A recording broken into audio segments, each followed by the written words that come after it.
Good evening, everyone, and welcome to episode 65 of Max's Man Cave and the first Max's Man Cave of 2024. And I am joined by none other than my wonderful co-hosts, Drew and Aaron. And unfortunately, Josh could not make it tonight, but we send our love and our prayers towards him and his family.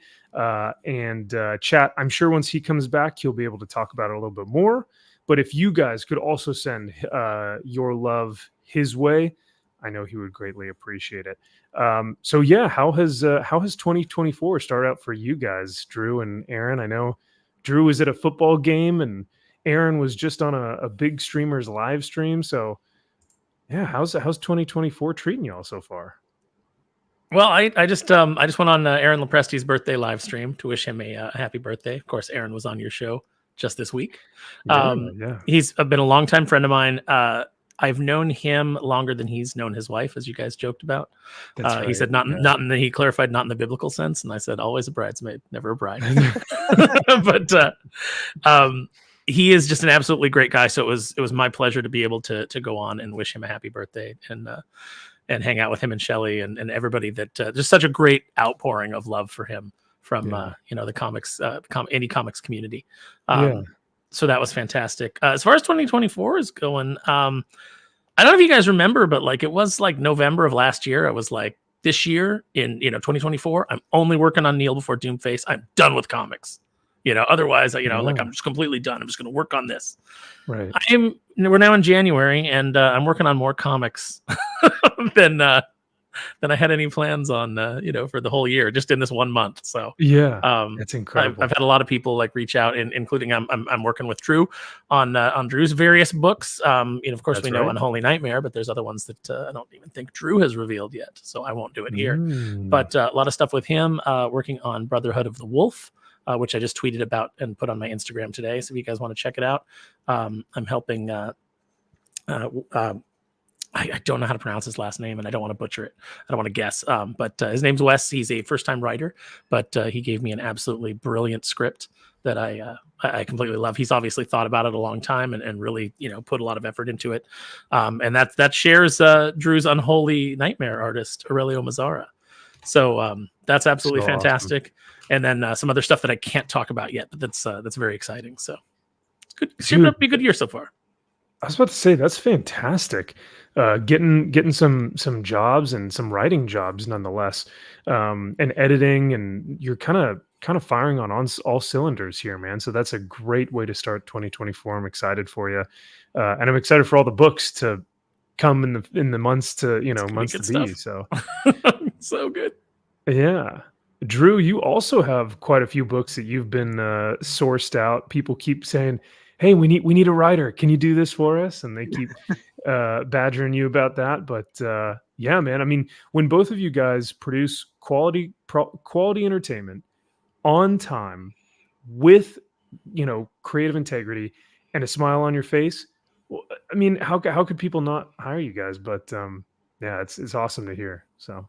Yeah, and one thing I love about having Aaron just in my corner is that I know he will be honest with his feedback. He's not going to hold back on it. It's not like working for Marvel where it's just first draft and you're done. That's it. Right. We didn't even read it. Just push it through. Because there's one project in particular, Aaron. There's some I can't talk about. One, I told him I want to slam dunk this. Like I want this to be like the one that's going to like wake people up. And I love Aaron's notes and yeah, it's just I can't wait for people to get a hold of that one too, as well as the other ones I'm working on. Yeah, Drew's working on a lot of good stuff. We can't talk about it yet, but that's what kills me inside. Yeah, like there's so much cool stuff going on. Yeah. I know, and I can't talk about it, and he can't. He's not ready to talk about it yet. Yeah. And then even stuff that I'm working on, I can't talk about. That's always the so that when you do announce it, you're always glad that people are excited about it, but you're like, I was excited about this 5 months ago. Yeah. As you were writing it, yeah, it's kind of old hat now. Yeah. Well, and I'm just excited too because you still have your Christmas tree up, and now it's a countdown as to when it will be gone, which I'm sad about. But until then, hey, it looks beautiful. So yeah, you can also get a little peek of over here. my paints and things like that. That's where I was working today when you and Kara and Steph and X-Ray Girl were doing your paint stream. That's where I was sitting listening, and which you've seen because you helped me move some furniture over here. Yeah. I was sitting over there doing painting my ogre. Hell yeah, man. No, I love those streams in the mornings. They're fantastic. And thank you, Rudy. Josh appreciates it, and I know we all appreciate it as well. And hail and happy 2024 to you, Rudy, as well as Fear and my main man, Nick Weiser. Good to see you, brother. Hey, so real quick, so your streams, Max, you have the Warhammer. The one thing that you're missing in your accoutrement is like a little monocle or something where you're like painting. You're like a little close examination, like a little like a I need magnoscopic. I need those glasses that or maybe just like one. That's just like one glass, just like one monocle thing where it's like you zoom like in. A jeweler, a jeweler's eyepiece. Yeah. Yes, I like it. I'll think about adding it to the repertoire. And hello, Cajun. Hail to you, brother. And Jan, I think I said hi to you as well. But chat. Happy 2024, and thanks for being here in Max's Man Cave. But to start things off, we've got a ton of topics tonight, and we may have a special guest joining us a little bit later. But before she joins us, or he, who knows? I don't want to give it away. But before they join us, this is before they Zemzers joins us. This one hits close to home, and this was actually brought to my attention because of Steph from My Nerdy Home. But this one hits close to home because this is right in our backyard, Aaron. So, Chad, if you don't know, Aaron and I are living in California, and you get stuff like this that really, really perplexes, really makes you scratch your head. California stores now legally required to keep toy aisles gender neutral. Now, I am more of a statue guy, but our good friend and co-host Aaron Sparrow, like your realm is action figures, is collectible toys. Mm-hmm. What is your thoughts on this news that we've received here in SoCal? California has the dumbest governor and legislature in the union. We have rampant crime. We have just homeless people just wandering the streets like zombies. I can't drive anywhere without like constantly being on my guard that some meth head might just wander into the street in front of my car, and then I would have to deal with the ramifications of killing somebody because the government just allows people to just wander freely and does nothing to help get these people off the streets and help them get their lives back together. Even though, we spend a ton of money on homeless, and Gavin Newsom promised it was going to be cleaned up in 10 years, and it's worse than ever. These are the problems that we have in this state, and this is what they are focused on. They're focused on forcing stores that carry toys to have gender-neutral aisles. First of all, I thought gender was just a social construct. So how can you walk down an aisle that's just Barbie and say that that's a gendered aisle? Yeah, right. So, and isn't that the confusing part? It's like, yeah, so if gender is a social construct, then male and female are like, there's no binary, right? Except for so by the very nature, binary. Every aisle is gender neutral. So they shouldn't have to change a thing. Right. But this idea that you have to like socially engineer boys to want to play with Barbies or girls to want to play with action figures, that already exists. All right. There are some boys that like playing with Barbies, especially if they have a sister who has Barbies, they'll play with Barbies with their sister. If they've, there's plenty of girls that like the Avengers. There's plenty, or did maybe before Phase 4 and 5, but there's plenty of, kids that like Star Wars or did before the dark times. There's all these action figures, Jurassic Park, dinosaurs, typically you would think, oh, that's for boys. I see little girls buying it all the time. It's a ridiculous notion that we should reorganize all these toy aisles to be gender neutral. What does that even mean? And why is that something that the state is even involved in? That's the big thing is like, one, it's extremely minor. Well, minor, pun intended, I guess, because we're talking about kids. Our government loves minors. Oh wait. Yeah, we can't say that. A certain list is being released right now, Aaron, to get all those MFers into the wood chipper, hopefully. But yeah, no, it's such a minor issue within the grand scheme of things, of everything that's going on in California.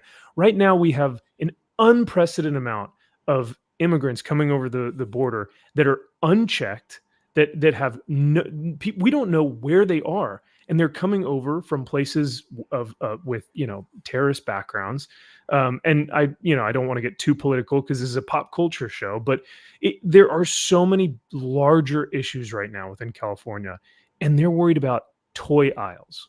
They're worried about making sure, as the quote says, that we create a welcoming, inclusive environment for all. Oh, go fuck yourselves, right? It's like the toy aisles are inclusive for all kids, regardless of whether you're a boy or you're a girl. It doesn't matter, because they're toys and kids love this stuff. And look at all these action figures. Like, as a kid, it doesn't matter what this like. You're just thinking, oh, this looks cool, or oh, I remember seeing this character on this TV show. I don't know, man. It seems like a waste of their time, only to what was it, the World Economic Forum, that one of the individuals was saying, we have to force change.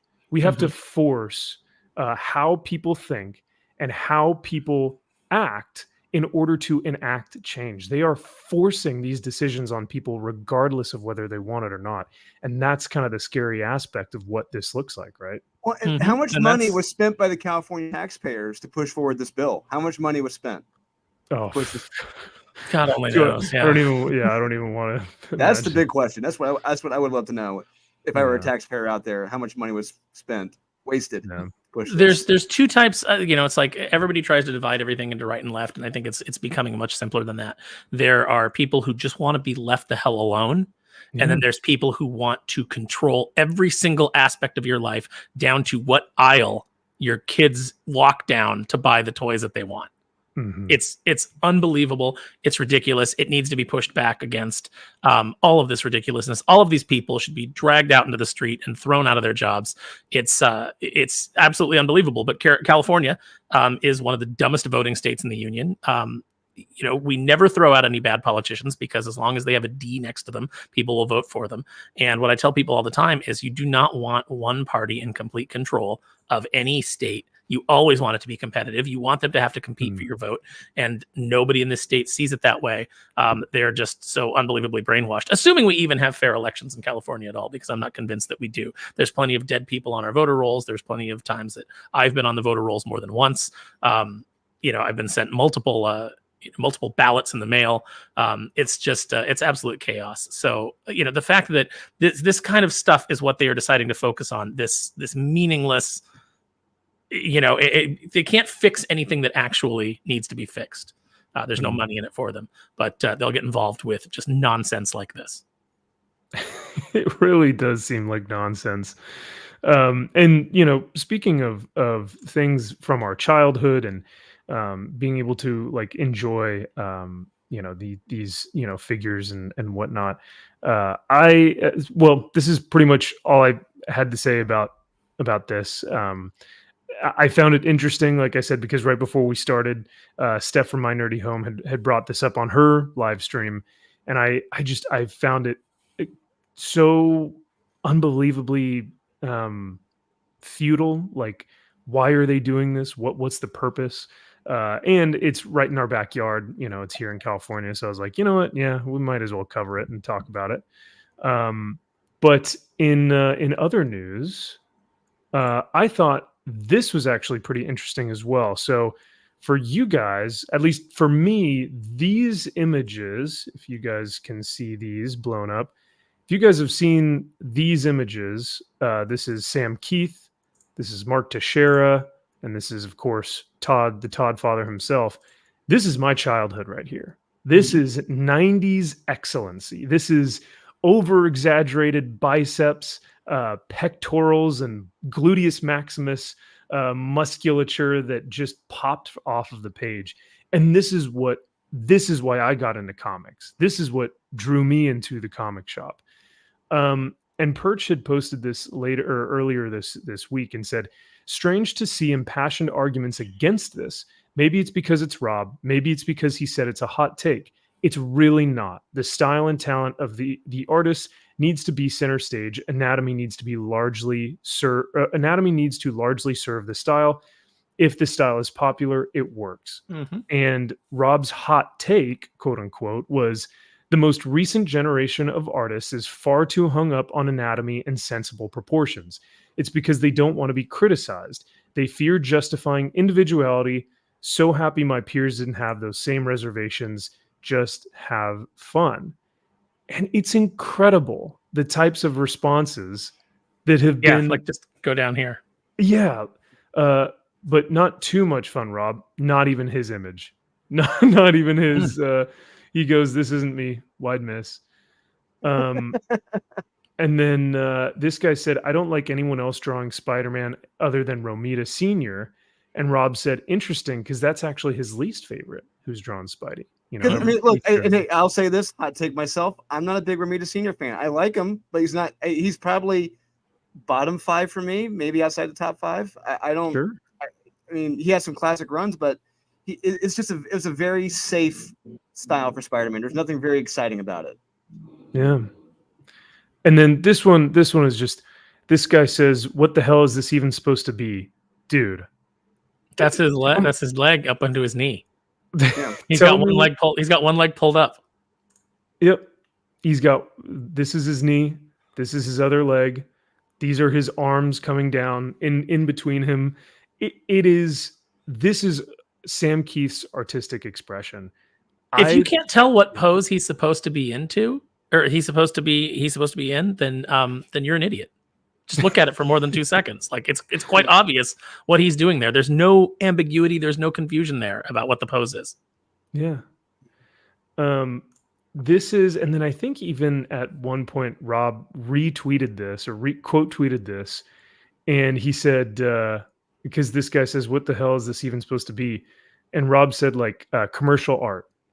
And I love that, I love that response, because at the time, this is what was selling. Sam Keith was on the Max. He was on Marvel Comics Presents doing the Wolverine stuff. Sam Keith was everywhere. At least he was doing Venom. And some Sandman as well. Oh, did he really? Okay. Yeah.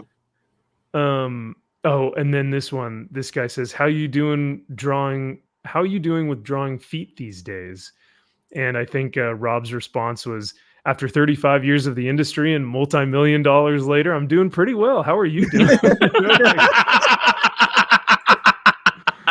Just absolutely slaughtered this dude, right? Listen, I loved Rob when he debuted because his art was fresh and exciting, and it was exciting to see him come on to New Mutants, and especially when you had like McFarlane inking his covers and things like that. I was super into it. Later, when he got into X-Force and he was drawing his own, like kind of his own plots, I started to appreciate it less, and then got into the point where I really got into being very critical of it. I've since come back around. I think that I'll always think that that he does better when someone else is writing for him, because it kind of forces him out of his box and forces him to stretch, which I always think is a good idea for an artist to do. But you cannot deny that when he came onto the scene, his art was very kinetic, and it was different, and it was exciting. And yeah, his fingers were too long, and yeah, people had too many teeth, and their musculature wasn't always right. And he'd hide the feet a lot of the times behind rocks and smoke. But that was drama. A lot of guys were doing it. You can go look at Mike Mignola's work, and there's a lot of characters with stuff in front of their feet. What is that? Because Mike Mignola can't draw feet, or he doesn't like to draw feet? I don't know. Sometimes it's just dramatic. Yeah, you want to talk about distorted bodies? Yeah, Mike Mignola's the master at that. It's none of that looks, proportionate. He's stuck with that style now for the last almost 40 years, and it's worked out well for him. A lot of his characters look like they're just chiseled straight from stone. Yeah, the way he draws Hellboy, he looks like a rock sculpture. But I'll tell you what, when you look at it, it's visually different, it's visually interesting, and it pulls you in. So Rob is not wrong here. And all of these other people, worked nonstop for 38 years straight. You?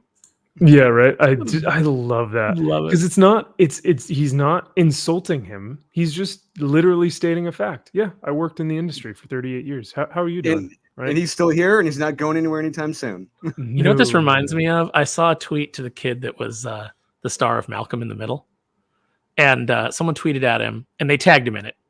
They said, just watched Agent Cody Banks. What a shit movie. And then this tagged him and said he can't act. And he wrote back and he goes, yeah, but you know what's awesome? Being retired at 28. That's pretty dope. I like that. Yeah. I mean, and that's the thing. It's like, well, granted, sometimes it's fun to, for example, Mark Ruffalo recently just posted on Twitter about about an AI image of Donald Trump on the plane. I don't know if I can say his name, but on the plane, and it's clearly AI generated. And Mark posts it on his Twitter and is like, this is the man who went over on Epstein's island. He needs to be held accountable. Blah, blah, blah, blah. Well, according to records, he never did. So, yeah, according to... Right. Yeah, and it was clearly an AI image if you looked at it for more than 2 seconds and you weren't a complete moron, which, of course, Mark Ruffalo is. He's one of the dumbest people on the planet. Yeah, but will he call out Stephen Hawking, who was there, or Bill Clinton, who was there 57 times? No. Well, see, yeah, that's the funny thing is it's like, I wish that the anger that they're experiencing, that they didn't get a gotcha on Trump, I wish that anger was more for the people that did go to the island. I wish it was directed towards them, because it seems like they don't have a problem with all the people that went there and why they went there, as much as the fact that they just didn't get their gotcha on the political candidate that they hate. Yeah. No, and so with examples like that with Mark Ruffalo, it's easy to roast him, but realistically, the dude has FU money, so much so that it doesn't matter what we say, right? No. However, he puts himself out there and just makes the dumbest stuff. It's like, how can you not make fun of this? The fact that you quote tweeted an AI image to try and dunk on the chuds. It's like, come on, man. You're better than and then that. The best part was when he had to backtrack on it because he got embarrassed about it. He said that it was Elon Musk's fault for allowing so much disinformation on Twitter. And it's like, Elon Musk is the reason that you're stupid, that you're just dumb as a bag of anvils. You absolute dipshit, empty brained. Like everybody I know who is, I met Mark Ruffalo once and I thought he was a stuffed shirt. I didn't talk with him long enough to get an impression of the intelligence of our conversation, but he was just kind of like an empty shell. It seemed like, and a lot of actors are that way, and a lot of actors will tell you that other actors are that way. Anthony Hopkins is famous for saying he doesn't give political takes because actors are not very smart. Yeah. And I'll tell you what, Anthony Hopkins, you see him in an interview, he is light years smarter than Mark Ruffalo. So, it's one of those things where it's like, you think that because you have this, because you're recognized and because you have a following, because people see you, people know who you are, that you have this right to come down like Moses from the holy mountain and tell the rubes what's what. It's like, you don't know anything. Ricky Gervais was absolutely right when he lit into them at that award show. And he said, you know nothing of the real world. So just get up here, thank your agent, thank your God, and F off. That never gets old. We need that. I love watching that. Yeah. Except if they did thank their God, they'd be saying, thank you to my agent, thank you to Harvey Weinstein, and thank you to Moloch. Or Xenu. Yeah. Yeah. Xenu or Moloch. Yeah. Beelzebub. No, they're fighting against Xenu, Drew. If you know the Scientologist. That's right. Doctrine. That's right. Yeah, Xenu's the bad guy. Yeah. He's the one who collected all the souls and tossed them into volcanoes. Yeah. From the DC-10s. From the C-130s. Yeah. Thank you, South Park, for your information. Yeah. But what is that? Yeah. Like, what would the equivalent of that be? You post something that you think is factual that ends up being not. Like everything that you have done in that action of reading something, posting it, and then actually commenting on it and saying this is correct, but then having the information come out not be so, but then you blame someone else. What is that even? How could you even create a metaphor for that or equate that to someone else's like blaming it on Elon Musk? That is absolutely insane. But it will get more difficult. I will say it will get even more difficult with AI to differentiate. Oh man, this looks pretty damn real. But we'll see. We'll see. This, however, it's pretty distinguishable. You know, when you see something like this is Sam MF and Keith. Like this is, I have his, I have an artist's edition of some of the Marvel covers from the 80s and 90s, and they have a ton of Sam Keith stuff in there. And it's my favorite. It's one of my favorite Wolverines. I'd say like Silvestri is probably my number one. Drew, don't tell Kyle, but I think Jim Lee is up there with drawing Wolverine. But Sam Keith is up there with the best of them. Mark Teixeira or Tex, you know, like he's up there. But you also got freaking Kelly Jones. Kelly Jones, yeah, Kelly Jones, another incredible Batman. This was Keith Giffen, yeah. And then again McFarlane. So like this is just Rob on this post. He said 90s art, so much incredible freedom of expression, so much great fun. I don't agree with everything Rob says. He has some pretty interesting movie takes that make me think twice about. Yeah, he appreciates some movies that I'm like, no. Love you, Rob, and I love your work, but can't go there with you on this one. Sorry, buddy. But no, he's 100% right with this stuff. It's like I see these comics, I see these images, I see these covers, I see this interior art, and I go, man, look at how much fun these creators were having creating this, and how much fun readers were having with reading it. Yeah, and look at his response. This guy Clay says, "This one, yeah, but these are designed." Okay, first of all, what does that mean? What does that even mean? How is that? How is that a rebuttal? And then he says, not to be confused with, this was the best I can do. It's a topic for a different conversation. Todd McFarlane was recently more open about his process and agrees that his art wasn't good enough in the beginning. Okay, first of all, you will probably never find an artist of any skill that will tell you that their stuff was great at the beginning of their career, because they are always their own worst critics. They're always looking, you know, if you're an artist worth your salt, you're always looking to improve. I'll tell you something about Todd McFarlane's work. I was so enamored of Todd on Spider-Man that I was buying Marvel Team Up because he was drawing the covers on it. And so you would get his version of characters that weren't appearing in Amazing Spider-Man. You know, older characters that were either dead or gone, or, you know, they weren't being used anymore. They weren't popping up, you know, in that book. So you'd be like, oh shit, Todd's drawing the Molten Man on this cover. I got to get this. I was buying every single issue just to see his version of those characters, just to have that. So even before that, on Infinity Inc. at DC Comics, he was getting people to check out Infinity Inc. because of his graphic design background and his style and how unique it was with his scouts in that comic series. I fell in love with Mr. Bones because of his version. I thought Mr. Bones was the coolest thing I'd seen in comics at that point. Yeah, absolutely. This is pretty interesting. This guy says, comics, fun? Where are the pages of preachy dialogue boxes, and stiff, tepid art of superheroes just standing around? I know. Yeah, it's not like they're in the X books. That's where they're at. Yeah, right. I mean, oh my God, look at this is so much emotion and just mood. Like there's so much invested into these images. And though they're not like, I don't know, traditionally, Sam Keith is not traditionally like one to have perfect physiques or no, perfect, that's what makes it special and unique. That's what makes absolutely. That's what makes him an artist. You know, I don't know anyone. I mean, well, how should I say this correctly?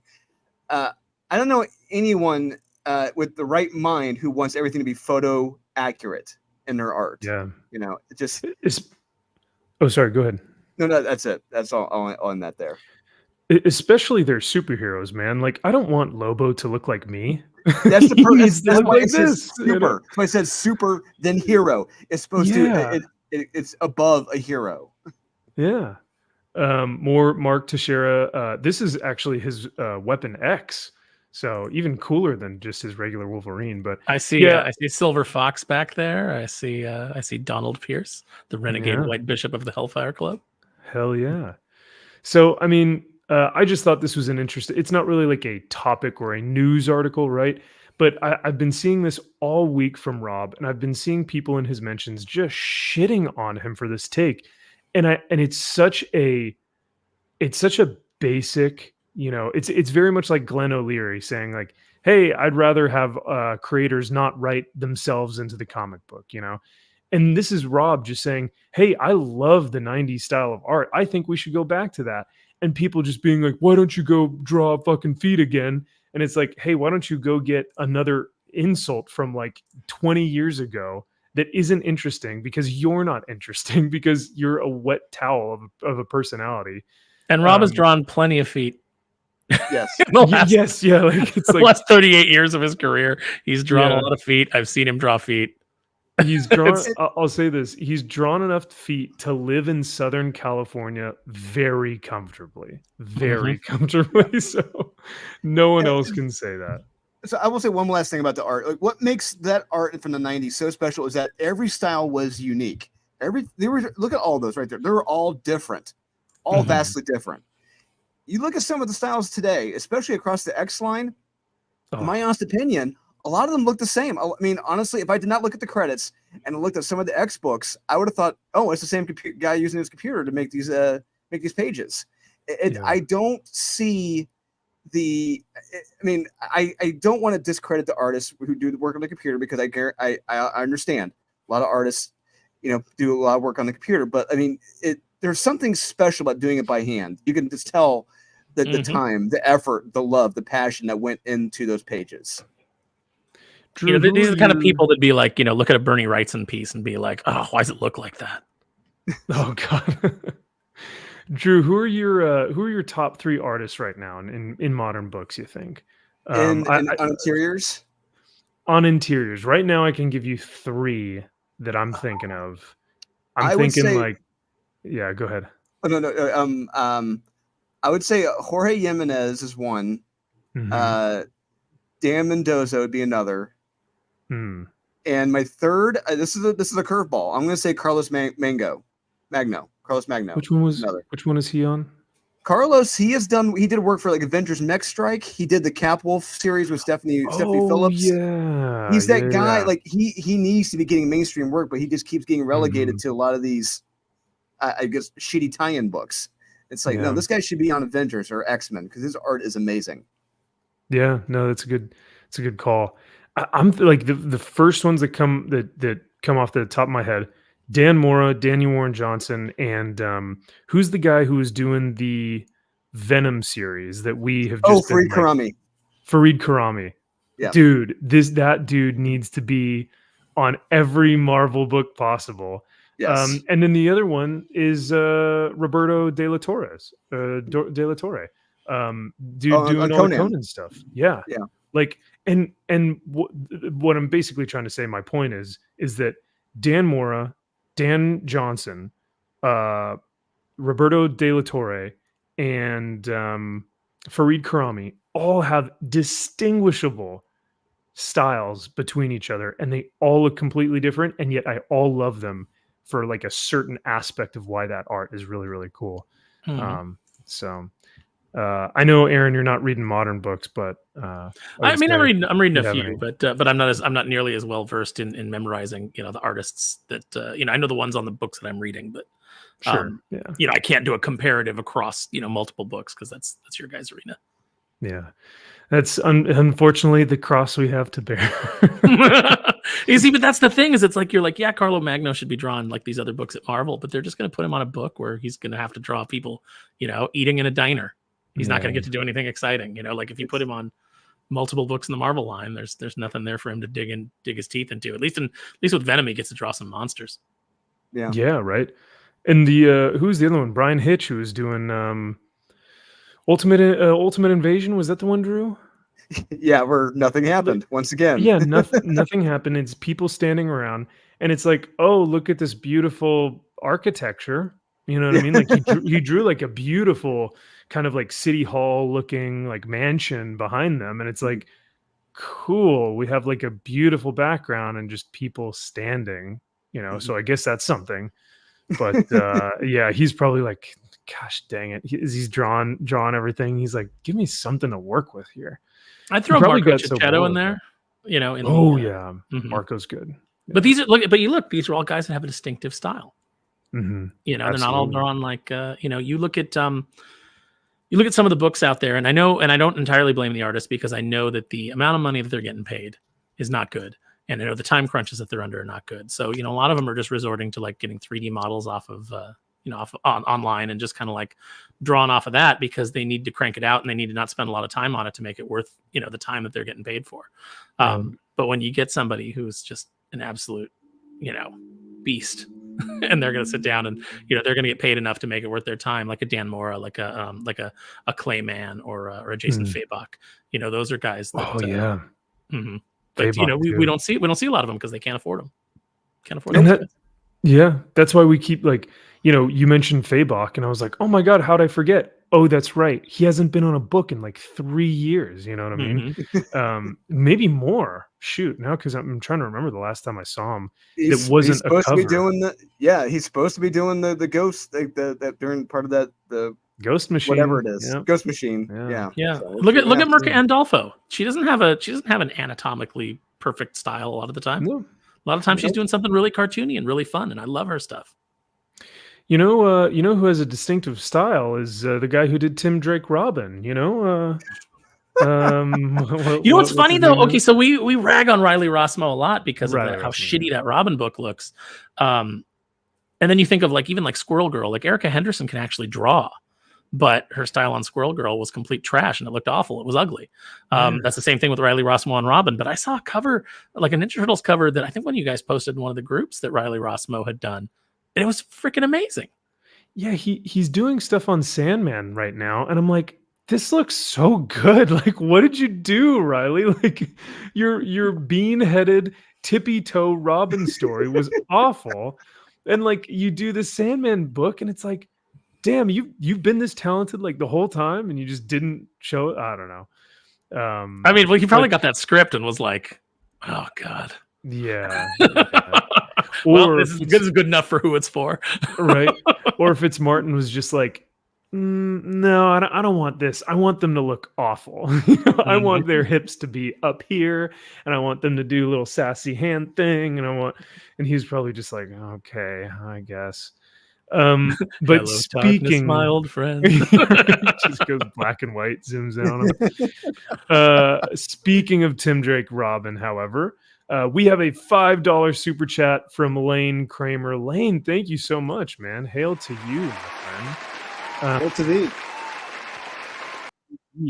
He asks, and actually a great question for both Drew and Aaron. He says, Aaron, Dolan, each is a comic writer and editor. How would each of you approach rehabbing Tim Drake Robin, and what would be your pitch? If one can rehabilitate Tim Drake Robin, what would be your pitch?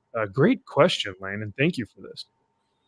If I could do anything, the first thing I would do is I would retcon him being bisexual, because that's never been part of his history. I would, I would just completely ignore that, and ignore that ever happened, and just try to write a straightforward Robin book that tied into, the themes of Batman.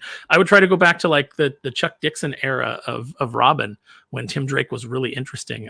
You had him and like Mike Waringo doing that book, and it was gorgeous, and it was fun, and you had lots of adventures with him and Spoiler. It also depends on like what the thing is when you do these kind of things. It's like, what are the editorial edicts? How old does he have to be? Can he be younger, or does he have to be like a young man now? Where does it fit in the continuity? There's always those considerations. But my feeling on this stuff is that part of the reason that it endures so long is because the basics are so good. So you go back to basics and you try to tell stories that spin out of the foundation that the people that created the character put together.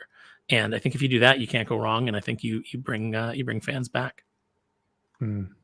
Yeah. I can't find any fault in anything you said. The only thing is that as much as I would agree with you on going back to his roots as being a straight man and having a relationship with women, once you change the sexuality of a character towards something in the LGBTQ community, you will never be able to bring them back to what they were. You will never be able to make them straight again, because that is somehow not inclusive, or it's It's erasure, right? We hear that word a lot. It's erasing us. You're erasing our humanity and human rights and blah, blah, blah.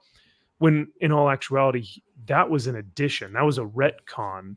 And now we're bringing it back to what the core of him was, So, but that's I think mainly why we see a lot of sexuality swaps as of late, is because people know that that's their mark that you can't change. Once that's been done, the social norms of our culture in 2024 will never allow you to change it back without extreme controversy. I don't know. No, you'd have 12 people with a bunch of sock puppet accounts causing a bunch of problems on Twitter. But that's the only place that it would be an issue. The thing is, we have this corporate idea that we can't offend this group because of all the backlash that we'll get. What got a lot of backlash was Hogwarts Legacy, and it sold through the roof. It basically, as soon as the activists picked that fight, I was like, this is their overreach. You're not going to be able to stop it. There's too many normies that love Harry Potter that aren't going to care about this. You're just going to Streisand affect it. It's going to be more successful than you can possibly imagine. And it is going to illustrate how little buying power or cultural influence you actually have. This is a huge mistake on your part. And sure enough, they walked right into it. Yeah. Drew, how do you feel about would you do anything differently that Aaron spoke about earlier about how you would approach the Tim Drake Robin aspect of things? No, but the one thing I would add is to get more. I would add an aspect of him rediscovering of who he really is. Because my story would involve sometime during Tynan's Joker War or whatever it was. I was going to say granted this is a spitball pitch. What if he were drugged by someone he trusted, and this drug that he was given, warped his mind? It altered his mind a bit. It altered his hormones in his mind, and he was it turned him back to a teenage mentality. He was confused, and he finds out about this in the first issue. He was drugged by someone he trusted, but then he goes on a cleanse and has to go on himself a rediscovery journey of who he really is, and it would end issue 6 with him becoming Red Robin, putting on the Red Robin costume from Kingdom Come. That would be cool, man. I like that. Yeah. See, that's tough. It's when you hit us off the cuff, what would your pitch be? It's we haven't really had time to sit down and think about it. So this is just, all of this is just immediately off the cuff. But, but if you sat down, you sat down, you brainstormed and you bounced it back and forth with, some friends that you trust and things like that. Then you come up with a more complicated story. Mm. I think too, with something of a self-rediscovery or a hero's journey, bringing him back to, form, it would also be kind of a meta thing because the fans would be rediscovering their love for the character. Right? Yeah. So much has been done, and you could do that for any book. I mean, name any. You could do it for X-Men. You could do it for Batman. You could do it for Wolverine. For any book that's coming out right now, if they went back to just form and started doing these self-discovery, rediscovery stories of who they are, who the core of their character is, and bringing them back to their former glory, I think the fans would respond really well because I'm just thinking honestly. I'm just thinking of I'm getting excited thinking about putting him retraining under Lady Shiva and her running him through the ringer. And that's exactly what I was thinking. Lady Shiva in the back of my head when Drew gave his pitch. I was like, "Yep, I see Lady Shiva in this story." The unfortunate thing is Poison Ivy can't do that because Poison Ivy is a lesbian now. So it's everyone is just, you can't do anything. So, but well, thank you again, Lane, for the super chat. That was super generous of you, brother. I greatly appreciate the support. So on to our next kind of topic. I thought this was super spicy. Once again from Twitter. This is from our good friend Joe Sontag, incredible comic book creator, great dude. I don't think I've ever met him. I don't know if he's ever been on one of our live streams, but I've been in some of his. Last name. He does. Does he do Reaper Destroyer? Is that his book? He does Reaper Destroyer, and then he also has an incredible live stream called Appreciating Comic Art, and he has people like Brett Booth on there. He has guys like he had EVS on there, so he's got some big name guys coming on his stream, and they basically go through Mark Silvestris, your Mark Teixeira's, your whoever it is, big name creators within that 80s 90s space, and they just flip through and they kind of EFAP these comic books, and they do it as artists. So they talk about the inking, or they talk about the coloring, or they talk about like the panel work and how everything is laid out on the book. Joe does a great job on his channel. So if you guys want a good book and a good channel, go check out Joe Sontag. But he and Clayton Barton were kind of having this discussion on Twitter this week about crowdfunding and what fans expect from crowdfunding campaigns in terms of schedule and in terms of like what should the timing be on a book. And you get people like this who say, oh, well, if your book is already late, go fuck yourself. Your book is late. It's not going to come out. You can't promise backers anything, blah, blah, blah. And Joe had been pretty adamant about communicating with his community that he had a very, serious family issue that he had to take care of. So he just told this guy to fuck himself. Right. Mm-hmm. But the great thing about Joe is that he was communicating this through his fans on the crowdfunding. He's giving updates. Book. Absolutely. Yeah. So what is y'all's take? Between the three of us, we've backed probably, I don't even know, hundreds of comics at this point. Yeah, I have. Yeah. What is your time frame that you guys prefer? And if a creator goes over that, what's kind of the threshold that you're like, you know what? It's okay. It's a year late, but this is, it's okay. Do you guys have something like that where you feel is acceptable? For me, it's if they do one, then another, then another, then another, then another, and they haven't fulfilled like that first one and already like 4 deep. It's like, okay, wait a second. Let's go back to one real quick. Mm-hmm. You haven't even finished that one yet. Like that's kind of like where I draw the line. Like if someone is like 3 or 4 Kickstarters deep and haven't fulfilled the first one, that's like, no go. But I am very, very patient with a lot of these people. Like there are certain creators. It's been 3 years now, 4 years, going on 4 years, haven't gotten the book yet. So, but I'm still back them because I believe in them, I trust them, and I love their work. But I guess it's the amount of projects they have going on Kickstarter for me. I would tend to agree with Drew on that. I think that you should be delivering books that you promised before you're moving on to your next book. That's bothersome for me. I mean, and there's a little bit more leeway with, like, they say, take a guy like your boy Zach, who is writing the books and he has different art teams working on it. That's a little bit different than like a guy to me who's like, doing the art and drawing. It's like, don't jump to the next thing. I'll tell you where I will never back somebody's book is if they put out a book, they don't fulfill it, and then I see them doing mainstream work. Because what that tells me is you spent all the money, you took all the money out, you basically grabbed it and ran. You spent all the money, you're never going to finish that book because you don't have the money, and you're having to take mainstream work because you don't have. Ooh. That's a big. So your what's some of the names? Your B. Clay Moores, your Richard. What's his name? I don't know if I know. I know. Was it Alex DeCampi who didn't provide on her book? Well, I would just never order an Alex DeCampi book because I find her unpleasant. But I tend to not buy books from people that are part of the Whisper Network. I will avoid them at all costs. They do not get any of my money ever. I only ever have one book that I'm still waiting on delivery. Aside from that, like, is really late, which is it was like Tales of the Bermuda Triangle or something like that. Had a really like kind of Venture Brothers style. I mentioned it on Twitter that it was the one book that I didn't think I was ever going to get, and the creator responded and said, "Hey, I just sent out an update." Wow. I appreciated that. I think that communication is key. Like, putting out an update like this, saying like, "Hey, I know the book is late. Here's the stuff that's going on." I tend to be very compassionate about that. Sure. This guy saying it is late already, get the F out of my mentions, you dork. It's like, you didn't need to do that.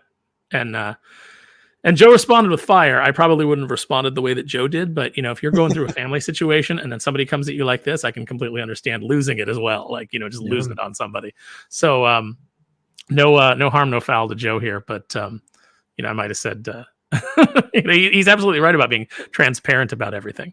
So yeah, I think the context was they were having a back and forth before this, so they were already talking. So okay, yeah. See, so that's so I only saw the reaction. Yeah. So he was kind of egging him on, and kind of giving him a hard time, and saying, "Oh, my books are never late. Why are your books late?" That kind of. Who is this guy whose books are never late? Or his books any good? Kevin Strange. Welcome to the Strangeville. Outlaw Comics, Bizarre Fiction. Yeah, I don't know his stuff. Yeah, me neither. But if that's the art, that's an easier style than. Okay, well, is that one of his books? Like the Chicago, like this like very indie-rific kind of. Yeah. Front cover of my graphic novel memoir about being crazy, 19, starving, and homeless on the streets of Chicago. Yeah, I guess. Oh no, that's Glenhead. Okay. Yeah, I'm not sure, but yeah. So I mean, I think I agree with you guys in terms of as long as there is solid communication on the book, I don't find anything wrong with it being a little bit late. I think at one point though here, Joe had talked about, maybe even Clayton had talked about, like if the book is like 5 years behind or something, if you don't get your book for 5 years, for me, 5 years is excessive. At that point, I don't even want it. You know what I mean? Like, yeah, even 3, I would say, is like you've had plenty of time. Yeah, and also even if it's like $25, say I pledge $25, shipping is maybe another 10 or something, so 35 total, and we've waited 3 years to get a book, and then I get the book and I go, oh, that was okay. You know what I mean? It's like, if we're waiting 3 years, you know what I mean? It's not the $35 necessary. It's the fact that like this book should be fucking immaculate for 3 years. You know what I mean? Like I should, if I'm waiting on a book for 3 to 5 years, I should open it and be like, I can reread this for the next decade, right? Now Clayton and his brother, the Barton brothers, their illustrations you can look at for hours and get your money's worth. So that I understand. But yeah, there's some books out there that I read them and I go like, so I waited for this, right? But for a lot of the creators, I like who they are and I have no problem supporting them and their book. So if it takes them a year, 2 years, 3 years to produce it, that's not too much of an issue for me because I know that they're going to produce quality content. My big concern, and something that I think would be really cool, is who's going to be the next indie publisher or the next indie crowdfunding guy to produce monthly or maybe bi-monthly, or no, that'd be too much. Monthly comic books, right? Because we always get monthly floppies from Diamond, or we get it from our local comic shop. Who's going to be the guy who's like, I'm going to keep myself to a regular mainstream monthly schedule. I'm going to have an artist. I'm going to have, or maybe I'm going to write and I'm going to have someone else do the art, or vice versa. And we're going to do a monthly comic book. Like that would change the industry. I feel like it would be something, because one book every 3 years is not really going to turn the tide. I feel like if you have a monthly book, what do you guys think? I think the closest that we've got to that, model, it's not monthly, but someone who regularly keeps to a schedule and releases a certain amount of books in a certain time frame is Iconic Comics in Common America. That's true. I think that's the best example of that we have. And aside from that, Tim works a full-time job. And he's drawing that book, wow. And getting it out on time. I did not know that. Wow. Yeah, he's got a full-time job. He's married. He's got a family. It's like he's got responsibilities, and he still like gets that book out. So no matter what, because everybody's got opinions on everybody, in indie comics. No matter what you think, whether you love the guy or you don't like the guy, or whatever your position is, you cannot fault his work ethic at all. Yeah. Damn, that's crazy. I haven't liked him. He's always been cool to me. So yeah, wow. That's incredible to be releasing comic books. I can't even run a full-time YouTube channel where I'm producing videos every single week, and I work part-time and then do school. So like fact that he's doing full-time job, that's rad, man. Good for him. That's what I'm doing. I'm doing a full-time job, doing the Unholy Nightmare stuff and doing the other writing and all this stuff at the same time. Yeah. It's not easy. There's no way, if I had a family, there's no way I'd be able to do this. I know that for a fact. No. I may be going back to a full-time job. So, it's like I'm going to do all the comics around it. So, yeah. It's just, it's one of those things. You gotta have the passion for it. And, it's really easy to kind of like lose your passion for it when you get all the money up front. I think, the money's already there. You're spending it. I think that like Lopresti talked on your show the other night about how he gets the money for the crowdfunding, and then he pays himself a salary, but he tries to live on as little as possible while he's doing the book. Yeah. And then once it's done and it's out to everybody, then whatever's left, can go roll into the next project and keep him going on that until he does the next crowdfund or whatever it is he needs it to do. But I think that that's the way that you have to approach it. Like, I think that ideally with, I'm sure Drew probably feels the same way about Unholy Nightmare as I do Kneel Before Doomface, is like, you want to come out and you want to have a good campaign at the beginning and hopefully make enough money to cover your cost for the next issue. Because I would much rather be in a position where instead of, we've got this many pages done, if you help us crowdfund it, we'll finish the rest of the book. I'd love to move away from that model at some point and be like, we've already done the book. It's just waiting to go to the printer. Here's the campaign. When the campaign ends, we got our numbers. It goes to the printer and it's out to you like in 30 days. Like just get that churn going. And we've already been working on the next book. Drew, what do you think? Is that kind of like how you would love to do Unholy Nightmare? Yeah, absolutely. I mean, and Aurelio and I agreed that we would have a set, firm, like our page rate, and whatever's left, everything is going toward the production of the comic as well as the next one. We already said we agreed, like, okay, this is our rate. Everything's going to funding the next one, then the next ones. But yeah. Yeah, I'm not even like on Kneel Before Doomface. No matter what I make, I'm not taking anything on it. Everything that I would make, it's like, obviously Renzo needs to be paid, our creative team needs to be paid, and then whatever I would make on it would be I plan to roll into the next, funding the next book. So hopefully that when it launches, make enough to make that happen. But it's tougher if you're having to also live off of as a writer. It's much easier for me than it is for Renzo. Renzo's got to be the one who's nose to the grindstone. Well, I think I'm glad I got y'all's take on that, because I think the crowdfunding scene is super interesting, and even though we've been doing it for quite a few years now, well, I say I haven't, but we as a collective, comic book community, like individuals who think that the current mainstream books are not producing the fun, heroes and the great stories that we have loved all these years. And so we've kind of gone off and done our own thing, whether it's engaging with the art here on YouTube or engaging with the art by creating our own stuff, like you have done, Aaron and Drew. It's just such an interesting network, right? And I'm not really sure, Eric, Ethan was probably the first one to really have a crowdfunding campaign that just blew the tits off of everyone, right? And then Richard came onto the scene, and he may have even been before Ethan. And then you had, I think that first Jawbreakers was before Ethan did. Yeah. And then that's kind of what proved to Ethan, I think, that I don't want to speak for Ethan, but I think that just, if I had to guess, I would say that that's probably where he realized that this is something viable that could be done. Yeah.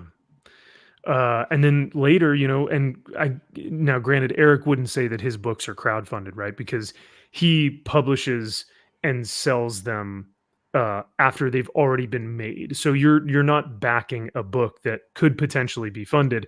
These things have already been made on his dime, and now he is just distributing them, right? Yeah, it's more like a pre-order with him. Sure, yeah. Same with Common America. Yeah, it's more like a pre-order than a... Yeah. And then the Common America guys they put stuff up on their website. So even if the crowdfunding campaign ends, you can still find back issues of Common America on their website and stuff like that. So I find the crowdfunding scene very interesting. I still think that it has room to grow. I still think that there are going to be some really cool evolutionary like strides with it. Like I really think that we're still not even still not even really seen its full potential. So I'm looking forward to what it brings. But I just thought it was an interesting conversation. Like, are people willing to wait 5 years for a book? And I'm like, oh, I don't know, man. That's a little too long for me. Like, okay, you've got to be an Art Adams. Like, if Art Adams took 5 years to bring me a book, I know that book is going to be, mwah. But the funny thing is, Art Adams did do an art book, and I backed it, and within a few months, maybe 3 months, I had it in my hand. So it's like he's like, we're talking legend in the industry.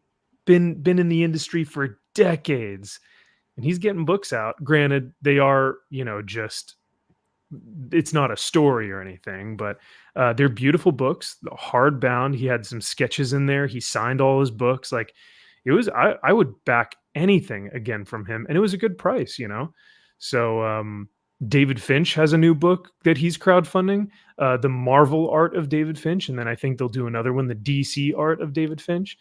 So there's some really cool books out there from top name talent that are like, I'm not doing anything mainstream, so might as well, start selling my own books out here. Why would you? You can make so much more not doing mainstream stuff. Right. And it goes straight to their pocket.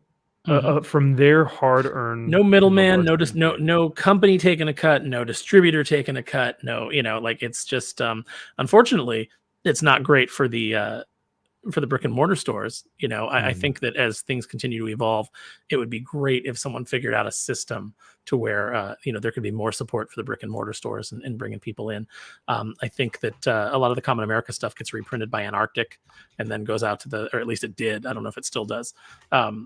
So I think that's good. When James Silvani and I were pitching for the Disney license before it went to Dynamite, part of our pitch was the way that we wanted to construct it was we wanted to do a pre-order. We're going to do the whole book, and then we're going to put it up on crowdfunding.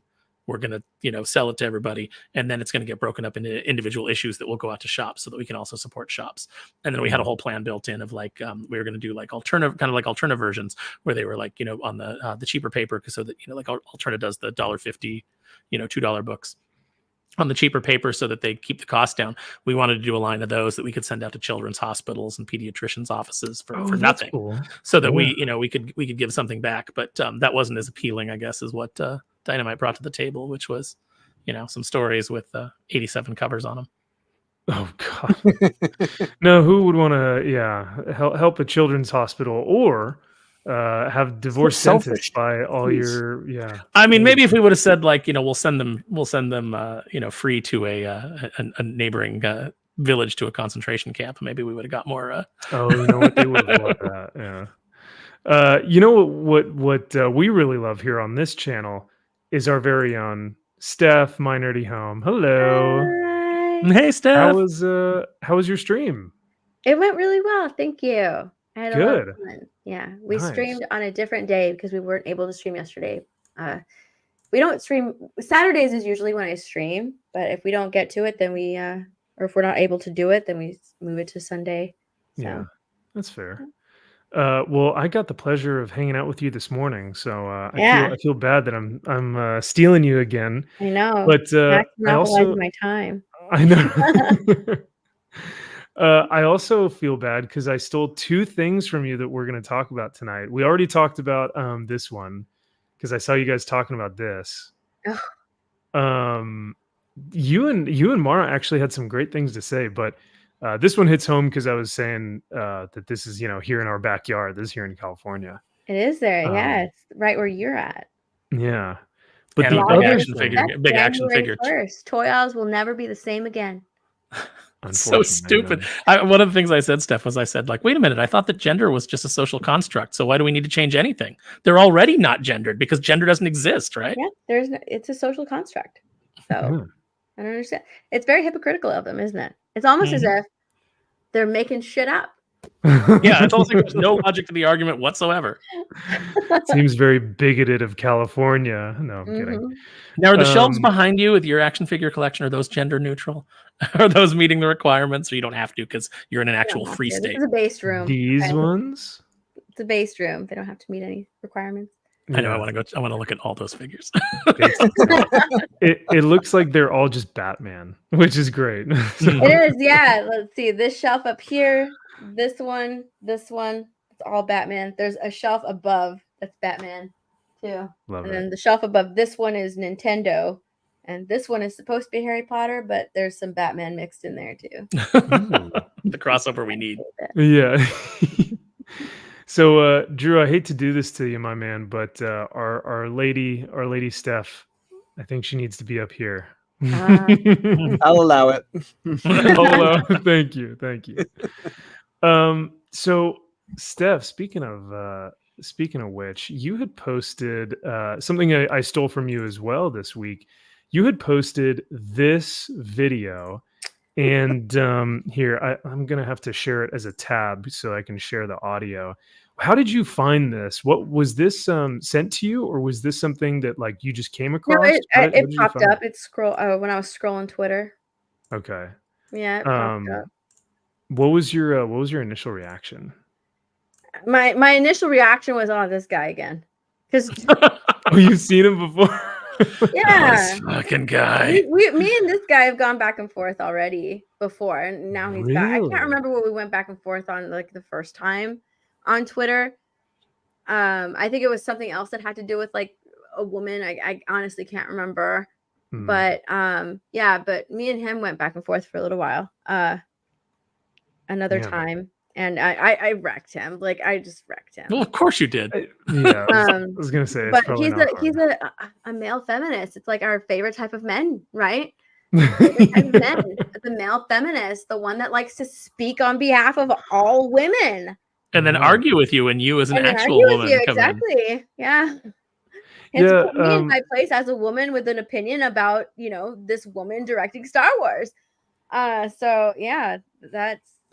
What he said, the way he says it too, it's just pure. You can play it. Yeah, we'll play it here. It's super cringe because, so to me, this feels like projection because he's doing the internet macho man thing, which is really it screams insecurity, right? I'm pretty secure with my masculinity, and that's totally fine. I don't need to tell my viewers to like.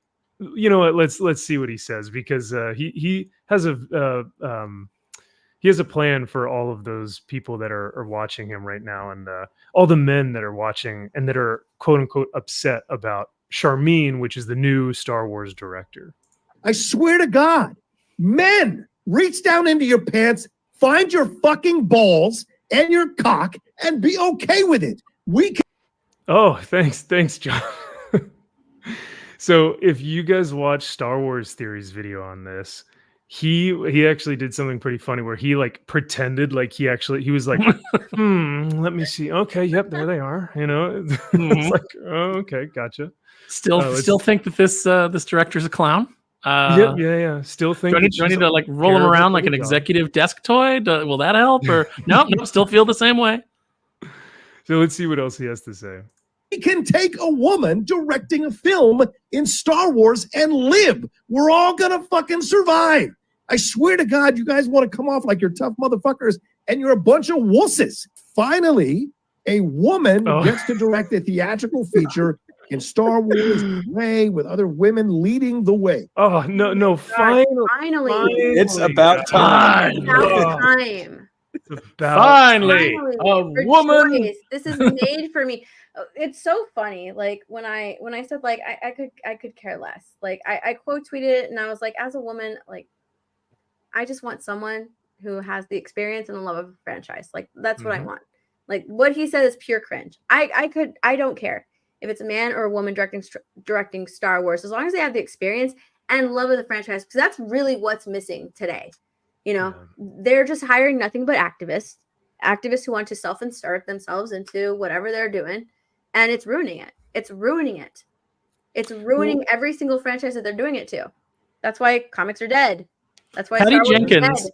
That's why the MCU is going downhill. Like that's why it's ruining things. And just the fact that they're a woman and oh my gosh, finally a woman is taking charge, directing this movie that's starring a woman, directed by a woman. Finally, give me a break. I don't care. I don't care about that. I could care less. The woman, like their gender is the last thing on my mind. Yeah. What is your experience with Star Wars? Like, what is your experience growing up with Star Wars? Do you love Star Wars? Do you follow? Did you watch Star Wars? Did you read any novels about Star Wars? Do you actually like Star Wars? Or are you just coming to this project because it's on a bigger platform than you are normally used to, and you can use it to spread your feminist messaging? Like, that's what I want to know. Did you see where they asked her? Did you see where they asked her like what it is that she liked about Star Wars? It was the most like Bart Simpson book report version of people who are struggling with things and overcoming them, and it was just like it was clear she had no idea what she was talking about. She's never directed a feature film. Nobody had a problem when they announced Patty Jenkins for Rogue Squadron. You know, we had no problem with the fact that Patty Jenkins was a female director that was going to do a Star Wars film. The fact is, you've just put an activist with no feature film, didn't even go to film school. No, she didn't go to film school. Mm-hmm. Yeah, no feature film qualifications.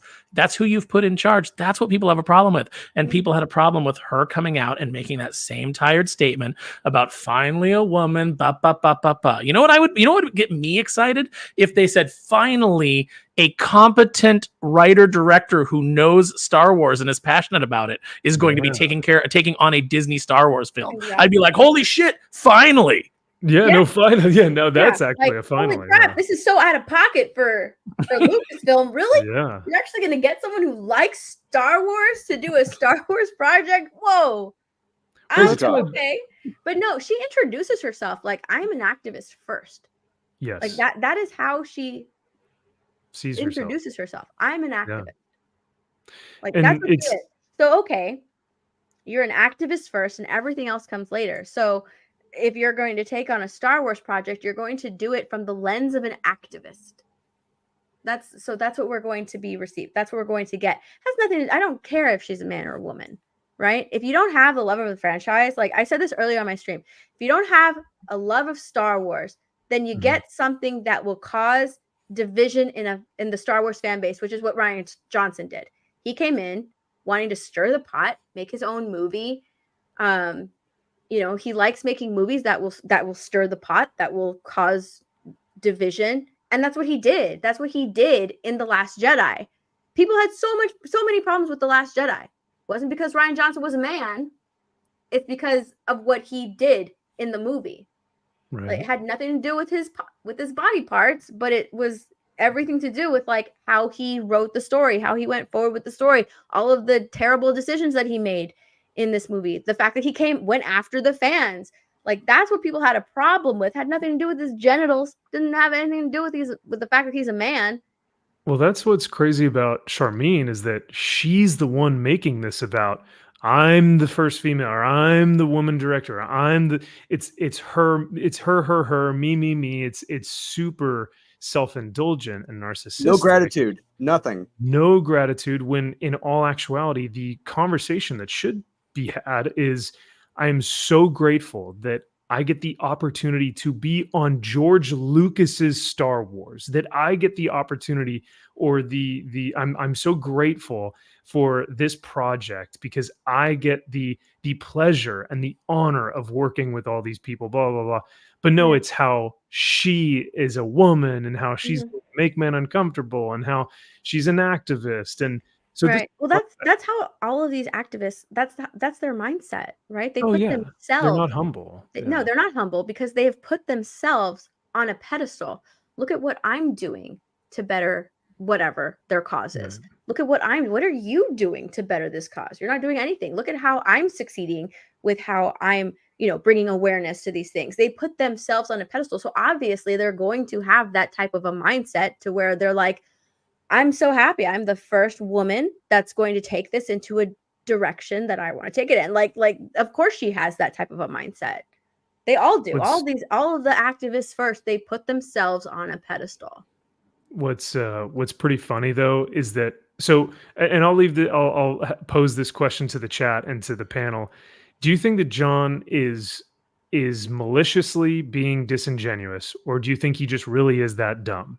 because he here is saying, finally, guys, finally, we're getting a female director of color.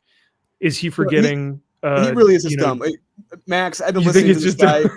I've been following him on Collider for like over a decade. He is just dumb. This is him. He has not changed at all. So yeah, I'll tell you that for a fact. Yeah. Okay. Well, as we all know, Max, male feminist is both a description and a warning. So, I mean, look at him. His hot take and his reach down and find your balls. This is a guy who would never say that to you if he ran into you at a convention. He would never talk like that to anybody. If you were wearing a shirt with Ray on it that said Disney Star Wars sucks, he would have nothing to say to you. He would not confront it at all. It's all show. It's all for points. This is why you get, when guys like this do this sort of thing, they get responses that are like, I hope she sees this, bro. It's like, it's just the most performative, I'm a good guy. I'm on the right side of history. And I'm going to use a straw man argument about how you guys just hate women because I cannot possibly defend the fact that somebody with no feature film experience is potentially being handed $200 million plus to do a Star Wars film.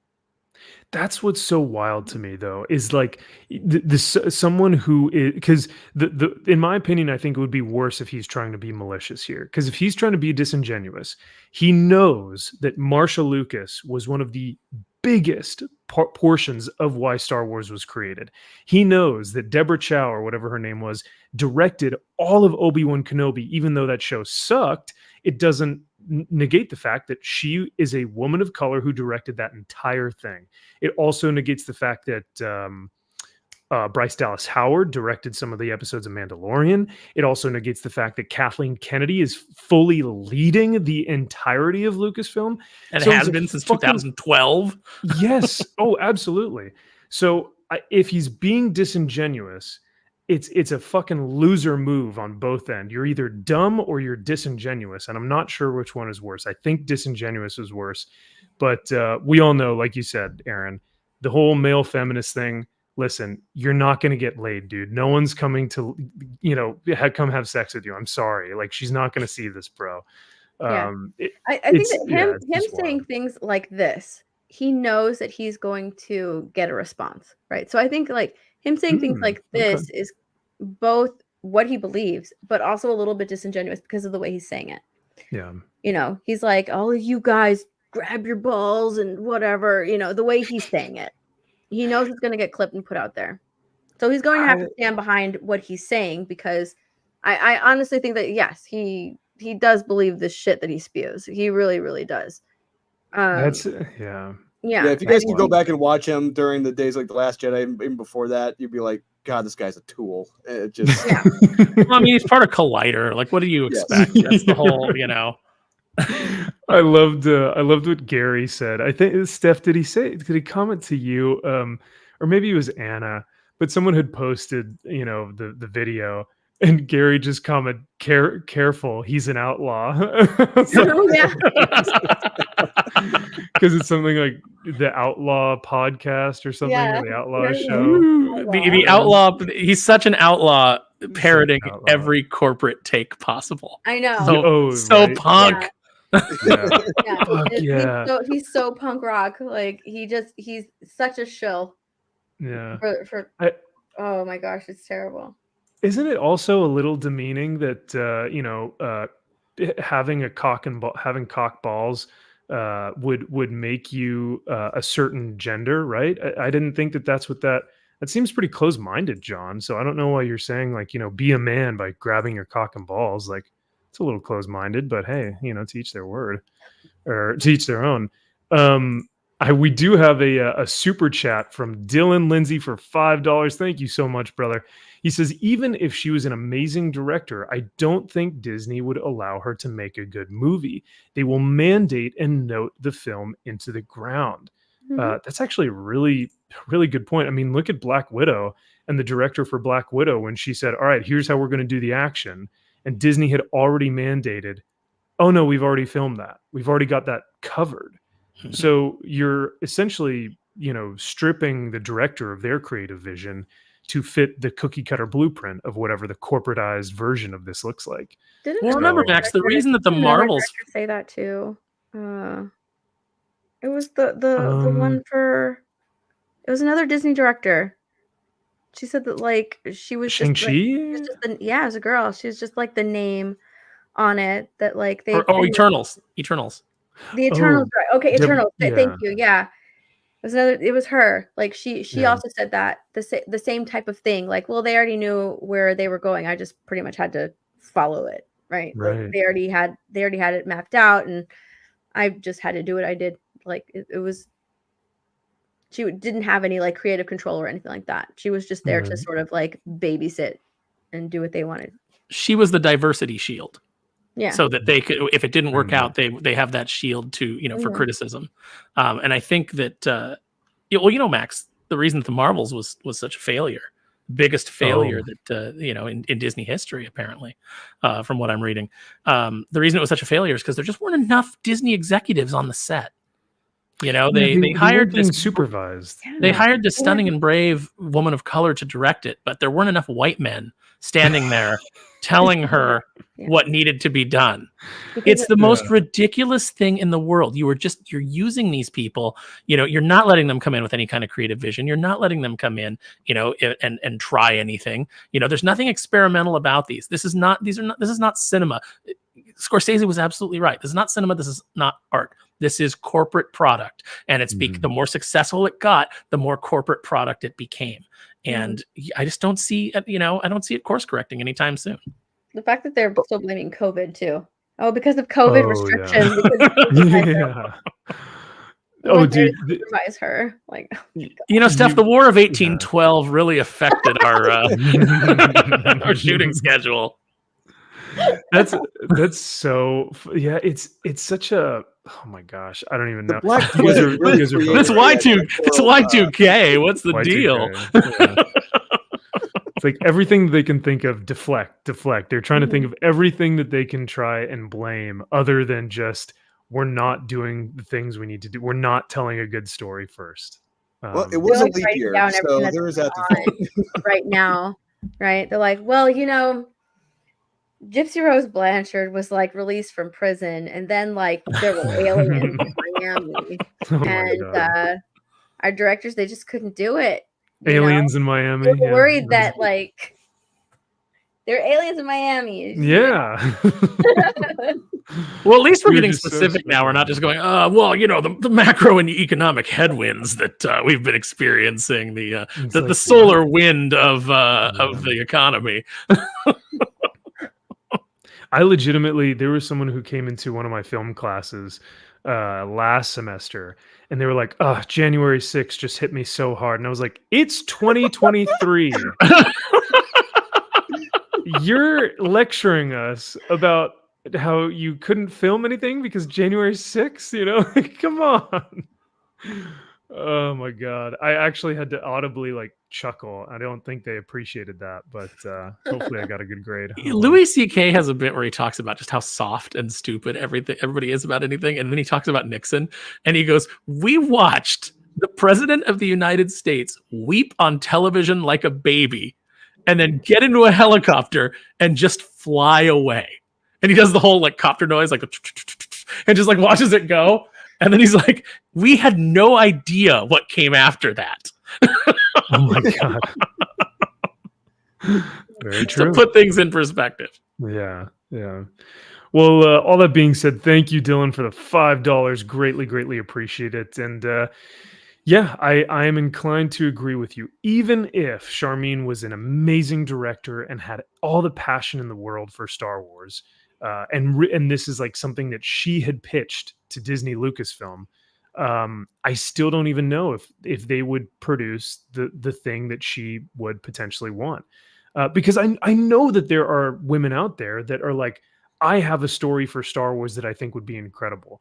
There are women out there in the Warhammer community that are like, I see them every day on Twitter that are like, hey, Warhammer is inherently a masculine hobby, and it needs to have roots in its masculine traits of brotherhood and sacrifice and honor and duty.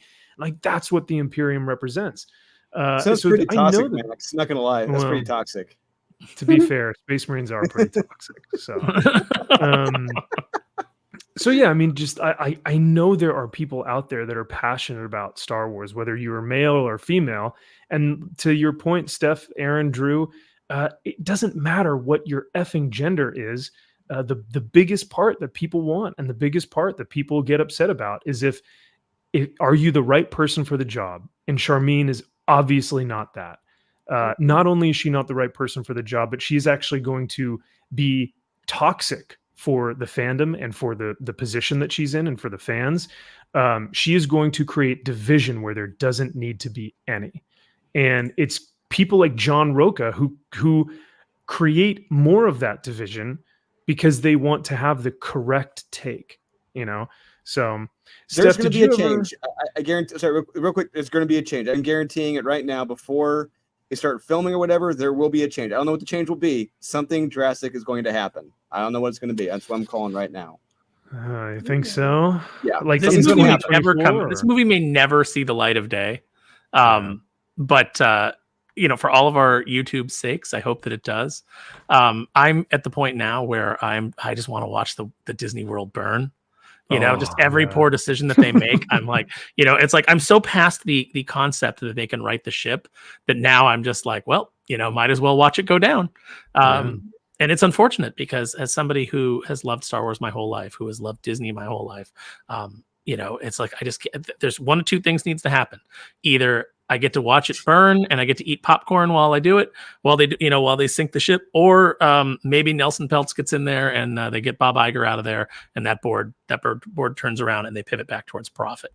I'm happy with either outcome, but it's even if Nelson Peltz does get in there and they do a pivot, it would still take a long time. It would need to be like some drastic changes that would happen before that actually. Before that pivot happens.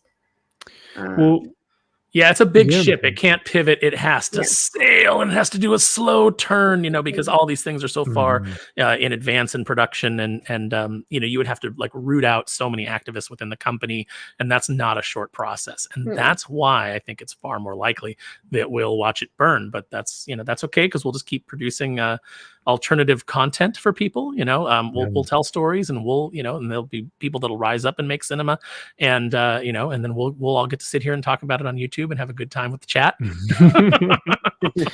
Hey, I get a good laugh, so that's good. I will say, to Drew's point, because Drew, I think you were saying, you think there may be a something big that will happen. There's going to, show like a stark difference. The only reason why I have a little bit different mindset is because I think that they're doubling down. Now, if they double down and people hate it and there's a huge backlash, and that's the thing that ignites that big moment, maybe that could happen. But what I see all of these companies doubling down. On Friday Night Tights, we saw that not only will the Oscars have these different formats of how people are going to be winning awards or how your film has to be made, but now the writer's room is mandated diversity with illegal documents of how you are separated into different races or disabilities or disorders or whatever it is, which is legal mindset said. How is that legal? Is actually how in God's name is that highly illegal? Yeah, incredibly personal information. Oh yeah, especially if you're going to, disabilities. I mean, unless they're out there disabilities that you can see, but to segregate people, because that's pretty much what they're doing. If they're going to be doing that, segregation, seriously, it's wild. Because like I said, I don't know if maybe something like that, if that hits the public span of of fans and stuff, if that gets shared by Elon Musk and has a lot of eyes on it, I wonder if there will be a backlash. I wonder if there will be a moment where people are just I don't think there will be, because they're pushing for segregation and they're calling it safe spaces. Right. So they already are like in that mindset, but in their mind, it's okay because it's our safe space. You can't Right. come over here. This whole like area, this room is only for minorities, or it's only for these types of people. Okay, everybody else excluded. You can't come in. This is our safe space. When in reality, you're creating that segregation. That's what you're pushing for. Everything comes back into fashion eventually, right? Like parachute pants, the pet rock, segregation. Good job, everybody. All these evils that we defeated in our history, and now we're gonna bring them back with new branding. Great job. And embrace them. Yes, warmly. Yeah. So here's the form in question that they were talking about on Friday. So this is advanced search and criteria: writer's background, sexual identity, heterosexual, LGBTQ+, asexual, bisexual, pansexual, gay, lesbian, queer, unspecified. Then you go to age group, and then you get into ethnicity. And my God, I don't think they left one single one out of here. Oh, how are they not open to a lawsuit? Why is that an X there in the spot where the word Latino should be? Oh, yeah, Steph, you out of everyone should know that this is Latina or Latino, not Latinx. I love that white college girls are telling an entire culture how their language should be gendered. That's fantastic. That seems so respectful. I love it. Yeah, how fun.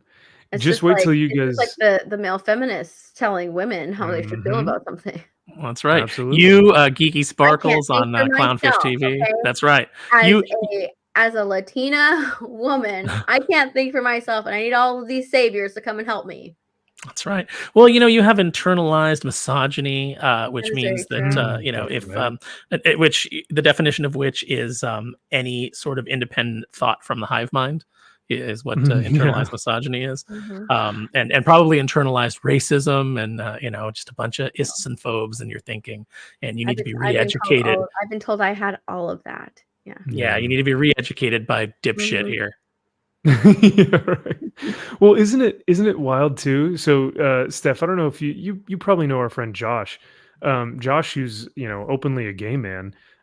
He'll post on Twitter. He's like, I hate what this community is doing, and he will get massive amounts of hate mail and death threats from people within the gay community saying you need to check your privilege and you are you have internalized homophobia and all of this bullshit. Yeah, and it's like, tell them that you hate yourself, pretty much. Essentially, yeah. Yeah, because you hate yourself. They hate, you must hate themselves, so they have to project that onto you. Yeah, and it's getting pretty bad, especially with So here's the gender identity. You can either go female, male, non-binary, transgender, trans feminine, trans masculine, or unspecified. Where's trans species? Bigots. I guess that would be unspecified. I'm a unicorn dragon. Where's that? I need that specifically to be on there, or I am not represented. I don't feel seen. So it needs to be on there. They're erasing you, Aaron. How does that feel that they're erasing you as a unicorn, dragon unicorn? It feels like violence, Max. It is violence.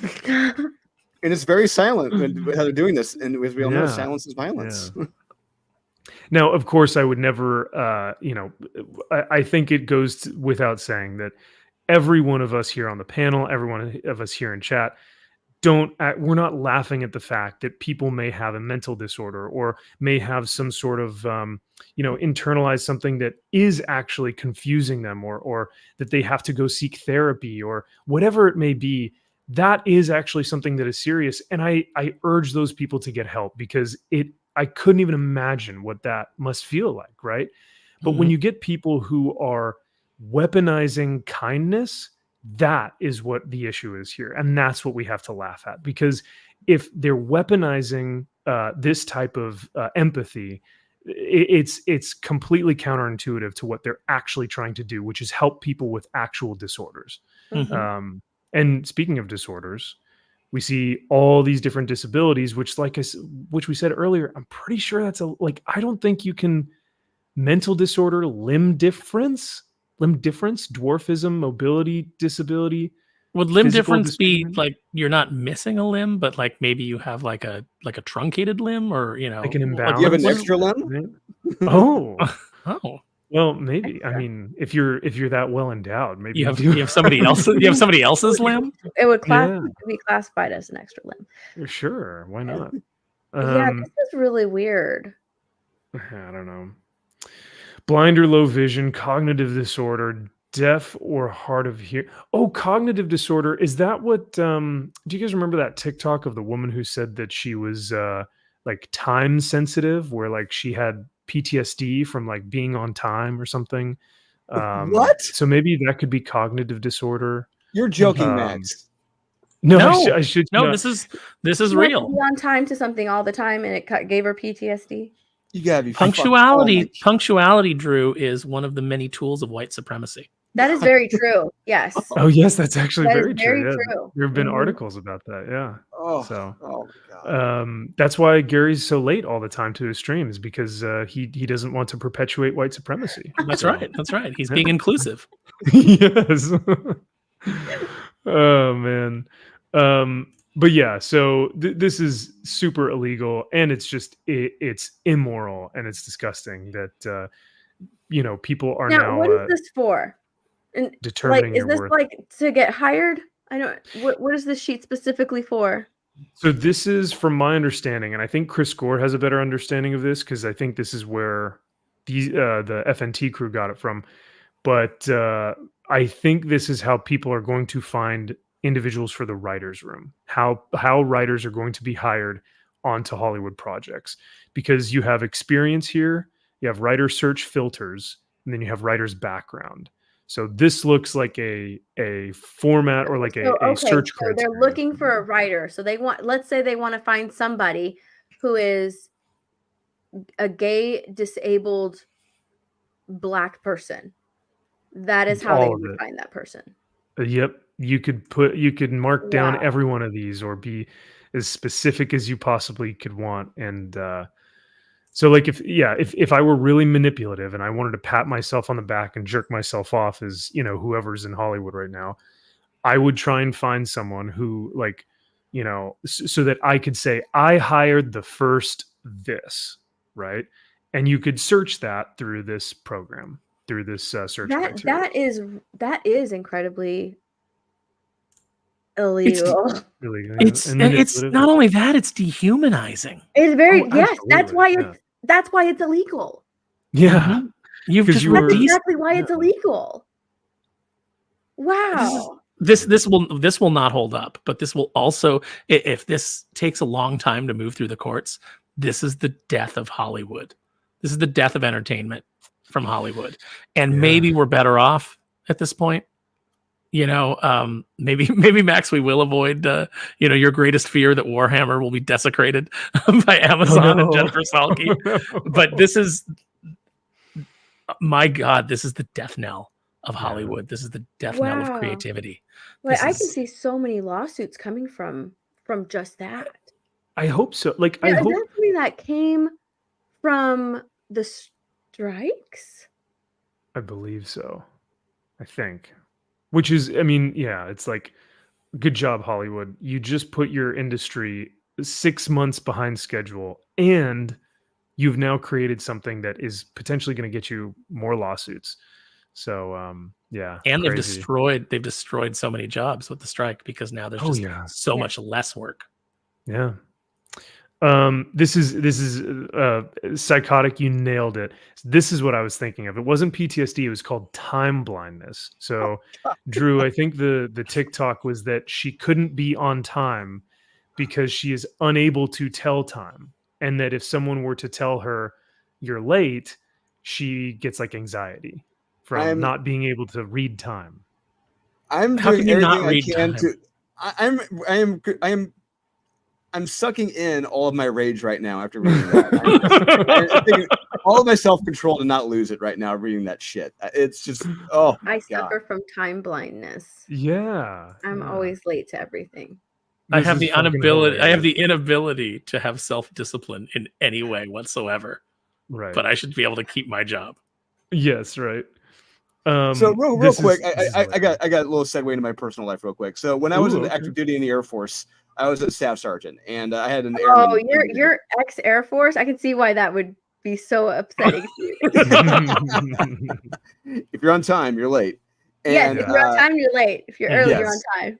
Yeah, my dad drilled into our head. My dad was in the Navy, and he drilled into our heads. If you're not 15 minutes early, you're a half hour late. Yes. Yeah. And so real quick, I got the airman kicked out of the Air Force because she was repetitively late, among other things. So, yeah, I'm kind of a stickler for time. When I see shit like that, it pisses me off. You bigot! You did not take into account her time blindness. You son of a bitch! Come on, Drew. God, Drew, you are history's greatest monster. Yeah. I can't work with you, Drew. This is so. I can't believe. I apologize to everyone who has time blindness. Please don't cancel me. Please, I'll go someplace special. All one of you out there that has. So wait. So could I then claim that I have pronoun blindness? I can't. No, because that's bigoted. I can't. But it's a disorder. It's my disability, Max. No, because time is created by a patriarchal system, yes, that's whereas pronouns have been created by an inclusive, more divergent and diverse. But the nature of more inclusive. The nature of my disability. You're not including my disability. That's your problem. Yeah, that's that. I have give a shit blindness. Yeah. I wonder what happens when they run into these. You know what they tell you? By your skin color alone, you have more privilege than some of these other people. Yeah, you can't understand. Yeah. Let's talk about my childhood. Let's talk about all the privilege of my childhood. Max knows a little bit of my backstory. Yeah. I just realized, the movie Soul Man with C. Thomas Howell is more relevant now than ever. I just realized that when he. I don't know if you guys ever seen that where he takes like it's medication and like because the side effect, his skin turns black and he's like in Harvard. Yeah, it's like that movie is something much more relevant now than it ever has been. Yeah, he gets so he gets in like there's things that and he ends up like dating Ray Don Chong and things like that. And it's the sort of movie that would like set Twitter afire as soon as they find out about it. They'll be screaming about how racist it is.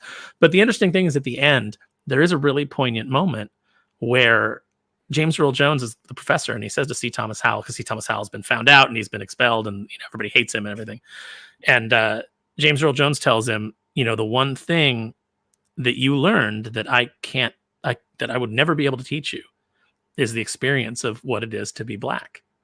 And C. Thomas Howell disagrees with him and says, no, I still don't know what that experience is, because if things ever got uncomfortable for me, I could take it off. And that's a very poignant, very progressive idea at the end of that movie. But that movie would still get hate because it was just the very surface of C. Thomas Howell wore blackface. Right. Yes. Mm-hmm. Yeah. Yet it's fine that Justin Trudeau loves it. Just loves blackface. Oh, no. Just can't get enough of it. Hey, no, our favorite talk show host, Jimmy Kimmel, who he also loves it too. He had that hilarious Karl Malone and Oprah. Yeah. So God, what an idiot. Jimmy Kimmel calling out Aaron Rodgers. That was so ridiculous. Anyway. Embarrassed himself, just like Mark Ruffalo. Jimmy Kimmel started it. He did, yeah. Just like with Mark Ruffalo, like you said, yeah. Jimmy Kimmel is a sleepy-eyed moron. Just like so many other people we've covered on this show. Josh, for 18 months, my dude, you were crushing it. Almost 2 years. That is so rad. Thank you so much, Josh. Earlier on in the stream, I gave you a quick shout out. Nothing specific, and we won't get into it too much. But chat is praying for you and sending all their love, all their energy. Josh says, "Hail, gentlemen, sending you guys love. So happy and blessed to have quality friends like you guys. Also, per my contract, your like 250-page contract. I know, Josh. My replacements aren't supposed to be prettier than me. Hi, Steph." Hi. Josh, I'm doing my best. Here's the thing. That's why you guys are in the upper tier, and Drew and I are down. Yep. We're down the writer tier. Yeah, so we're belong. Well, but behind every pretty face is a good writer, right? So, no. The thing here, Josh, is like you're our diversity on the show, but I was like, we need more. We need more diversity. What's more diverse than a female woman of color? Come on. That's right. Yeah. A Latina, big booty Latina is what what's his name would say? Spicy. So I asked a Latina out once, and on our first date, she made the joke that she said, I'm only going out with you so I can take advantage of, get in on some of that white privilege. And I said, oh, I'm so glad. I said, I'm so glad that you took the pressure off, because I only agreed to go out with you so I could punch Mexican on my not a racist card. See, I'm dating one, guys. Oh my God, that's terrible. You're right. I forgot about Silverman's. Silverman's blackface. Yeah. She also dressed up as Hitler. Oh my God. She did. And then wasn't she in the video though of like the "We Are the World"? Like when they were all singing during. Yes. Oh, imagine all the people. Yeah, imagine. Oh, Yeah, in our $1 billion mansions. Just imagine, guys. We're all in this together. I remember the Babylon Bee said. The Babylon Bee said, inspiring. Hollywood's millionaires line up their yachts to spell love in the harbor. Oh my God. Oh, inspiring. Oh, we love it I so much. remember that. Oh my gosh. Hail Zach. Clip was so cringe. It was I it's can't. like, Yeah. tell me that you have absolutely no idea what regular people go through on a day-to-day basis. No. Like, you're so out of touch with reality. Get out of here. Yeah. They're all doing their No Instagram self-awareness. videos with all the dudes have like beards. They're like, look, I can't even shave. I'm just like you. Oh, You're like, yeah. smack all of you. Zero self-awareness. None. Hail Like, Zach. oh my gosh, Great to see you. the plebs are going to be so grateful that we put this video Oh, together for them. We're going to be we're making so change. inspiring. Yeah. Like Mark that's Ruffalo, always- Mark Ruffalo going out to strike and wearing In clothes his that poor look people dirty. clothes. Yeah, Yeah. he put on his poor Oh, people no. clothes so that he could, I'm just with you guys. That's right. I'm here with you just like writers. Yeah. I'm here with you Probably guys. took those clothes away from its gardener. Let's be real. He took those You know clothes what's from a funny? set, from a movie set. That's where he got them from. I actually, just going back to Jimmy Kimmel really quick. And speaking of gardener clothes, I actually met Jimmy Kimmel years and years ago because I went to pick up tickets that a girl I was seeing won at K-Rock. And so I went to pick him up, and Jimmy Kimmel was there and everything, and he was hungover. But as I was leaving, there was a gardener that was out front with a leaf blower. I don't know if he just like went to a thrift store to buy clothes and didn't read English and just thought this was a pretty shirt, but he had a pink shirt on with a very sparkly logo that said Daddy's Little Princess. And I was like, there's three options here. Either he doesn't know what that says and he thought the shirt was pretty. Number two, he lost a bet with his fellow gardeners. Mhm. Or three, he is Daddy's Little Princess. And you know what? Either way, no matter which one it is, more power to him. I wonder if like something happened to his shirt and he had to ask the owner. That could be shirt. too. Oh, Yeah, yeah, okay, so there is a fourth yeah. option. Yeah. Oh my God. But yeah, it was the most surreal thing that at that point I was like, oh, interesting. That's so funny. Was it like one size too small? It did look too small, yeah. Oh man. Well, speaking of embarrassing moments, this is potentially one of the embarrassing, cringy tweets of 2024.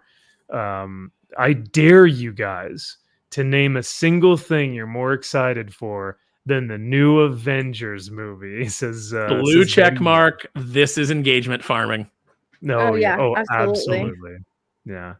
Well, good thing we can engage with it on YouTube and not on Twitter. Yep. But yeah, do you guys have any thoughts about the new Avengers? I mean, we don't know if this is actually confirmed or not, and we also don't know if they're doing the Young Avengers, which is going to be all of the younger counterparts: Ironheart, Yelena Belova, Hawkeye's what's her name?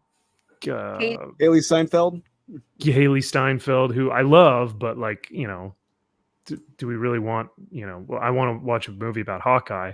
Mhm. So, yeah, do you guys have any thoughts about if this is actually our Avengers team? What do you guys think about this lineup? Look at that true equality: 5 men, 5 women. Right there, Perfectly balanced, as all Yes. things should be. as all things should be. I only see, the only man I see is Wang and Paul Rudd. You named him Wang specifically. Everyone Wong. You're making it even more manly, Max. Look at him. You're like, yeah, it's Wang. He's gonna No, it's reach Wang, down. He's dude. gonna grab it. Yeah, if John has the taught us original Avengers everything. team that everybody absolutely loved had only one woman, Black Widow, and how dare she use her, her feminine wilds. So let's my see. God. We've got not Captain America. We've got Disney's biggest flop. We've got the world's biggest pussy. We've got somebody who cannot emote with their face to save their life. We've got Wong, who everybody loves. We got Paul Rudd, who everybody loves. Yes. We've got Evangeline Lilly, who I think we all love, but she's never been given anything to work with. But they made her a useless plank of wood Mm-hmm. in Quantumania. She said like 5 words. She was useless in that movie. An X-Ray Girl on FNT. And we've got Wah Chicka Wah Wah. Who is that? I don't know. Awkwafina there. I know that's Awkwafina, but like, who is she playing? Marvel's Katie. You don't know who Marvel's Katie is? Come on. She's just a friend of. She's just a friend of the plank of wood next to her in the picture, Shang-Chi. No, come on, Aaron. Give him more credit than that. He's stock photo plank of wood. Okay, that's true. You put him and Tessa Thompson in the same movie, it could just be like it could be a movie about people with facial paralysis. They got too much Botox, they cannot emote, and then finally the terrible CGI She-Hulk, one of the most insufferable characters in MCU history. I can't wait to see the CGI on the Hulk and She-Hulk in the movie. Oof. Because She-Hulk was already terrible, and I feel like Mark Ruffalo's Hulk character was like cut down. Which is probably good, because the more you make the Hulk Mark Ruffalo, the less I want to see anything. The only saving grace of him being Bruce Banner was that he turned into the Hulk, and you were like, "Oh, thank God, no more Mark Ruffalo. Now it's just a CGI Hulk." But once they made him, Hulk, and you had to listen to him. Ugh. Vex is just excited that she gets to see She-Hulk twerk her enemies down in an Avengers film. Then Echo can sign stuff alongside her, and Cassie Lang can educate them on the page. Oh, stunning and brave. I mean, it's about time. Am I right, guys? Maybe Charmine can come over and direct that. I can't wait to see all of the lessons that all of these women are going to teach these men. All right, they're going to teach them so many lessons. They don't know what's coming. And then so many female monologues are going to happen. How funny would it be if it's just 2 hours of them all arguing with each other, trying to see who's more disenfranchised than the other one? Yeah. That's all. Just 2 hours of just them yelling at each other. Yeah. Or like have someone it'll come full circle and have Tessa Thompson look at Black Falcon Cap and go like, "You need to do better, Captain America." And then it'll be like, "Oh my God, he's not doing it." I can honestly see that happening. Yeah. But I mean, the only one that I have hope for is Paul Rudd. He steals the show in everything he does, even with a shit script and a terrible movie. I'm there for Paul Rudd. Now, of course, I'm not going to see this dumpster fire, but if there's anything good about this film, if this is in fact what we're to believe is the next Avengers, Paul Rudd will steal the show. I think Wong will probably be second in command in terms of like screen presence. But my question is like, where's Doctor Strange? I actually I don't think that, No. They already have one straight white male. Okay. Oh, that's true. Oh, yep. No, you're right. A little bit too toxic. You can't have two. That's way too toxic, right? Yeah, can't. You're right. Nope. Too many. Only one straight white female and one straight white male allowed. Okay, can't have two. That's why Dr. Strange is not there. But honestly, I feel like with what we're looking at and how Ant-Man was treated in his movie, Paul Rudd is going to get stomped on. Like, Ant-Man is going to get stomped on. He's not going to do anything. He's going to be learning lessons in this movie, just like he did in his movie. So they're going to shit on his character. Is there any picture of Tessa Thompson where she doesn't look absolutely insufferable? No, that's like just not smug and insufferable, and like Brie Larson looks more charming than her. Actually, you're right. At least in this photo, yeah. But no, I like that I like that Vex says that hopefully we'll get a scissoring scene between Tessa Thompson and Brie. Ooh. That's what we needed, right? That's why the Marvels failed, is because they cut that out right after the make her lame and gay South Park episode. Scissor me timbers, yeah. Oh my Cesar. goodness.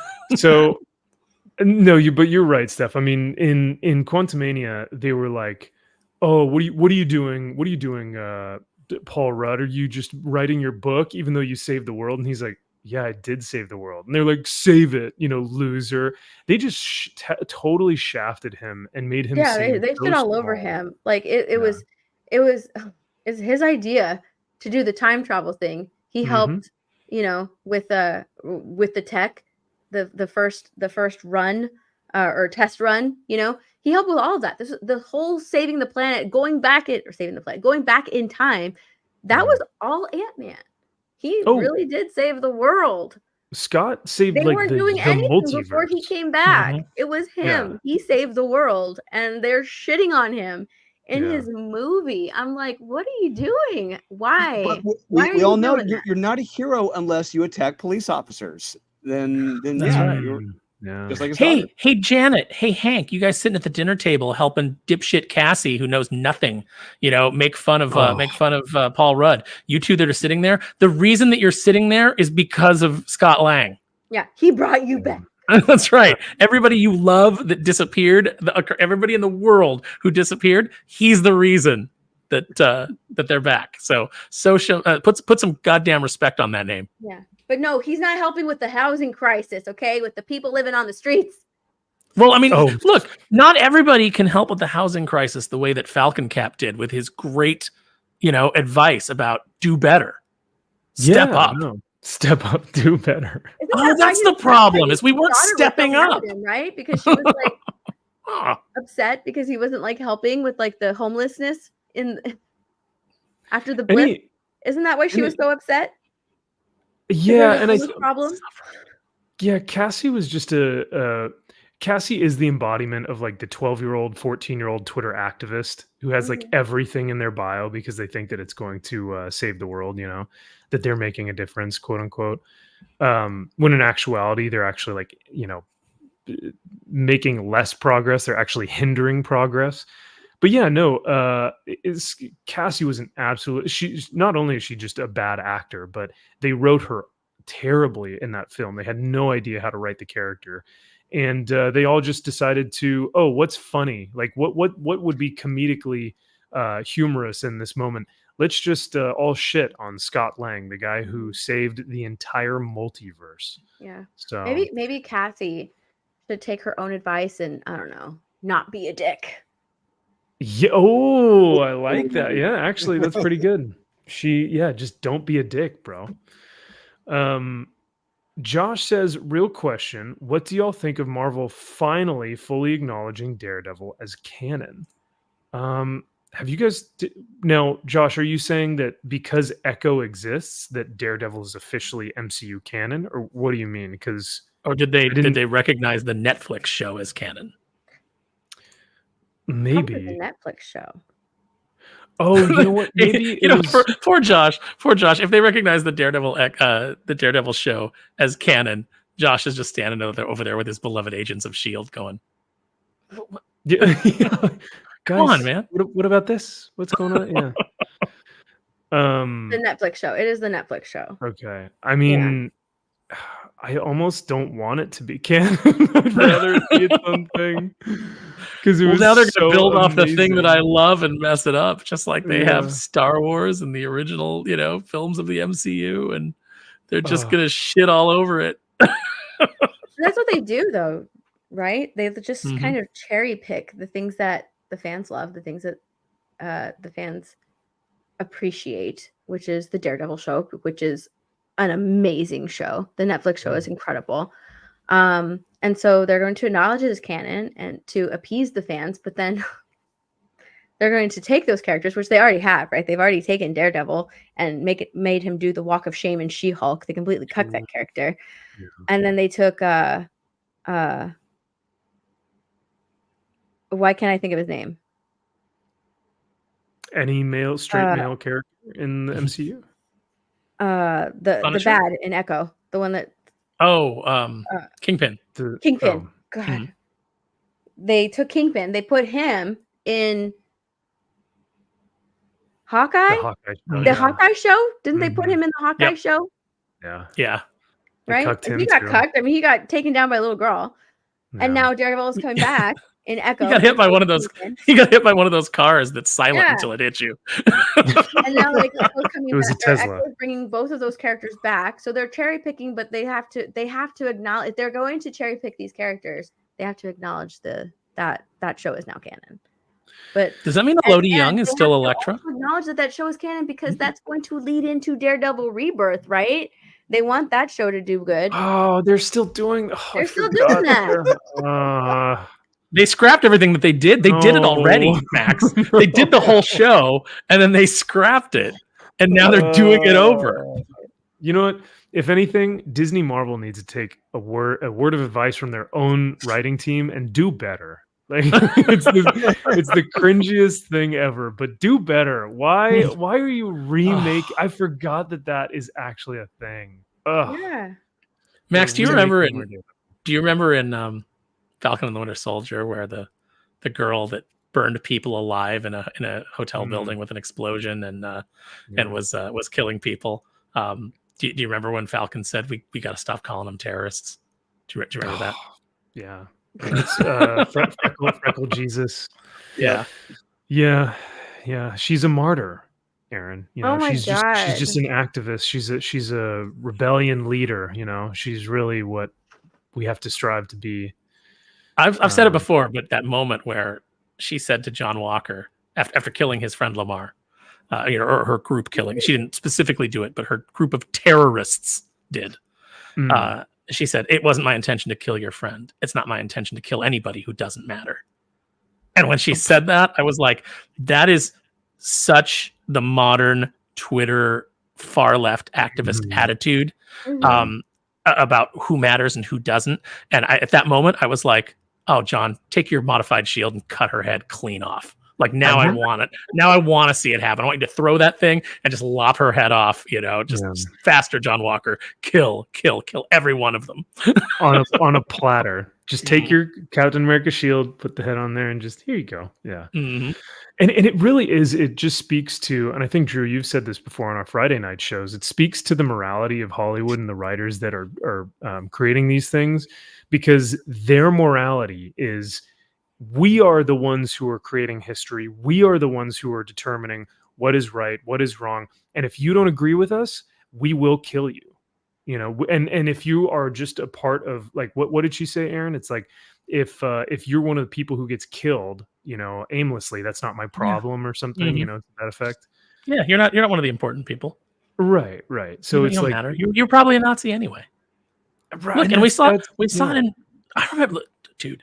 I remember growing up as a kid, and you're reading about World War II, and you're reading about the Nazi Party, and you're like, I don't understand how this happened. I don't understand how an entire country full of people just stood by and let this happen and let another group of people be marched into camps and exterminated. And as a kid, you think to yourself, well, that could never happen again. That's because it happened in the past.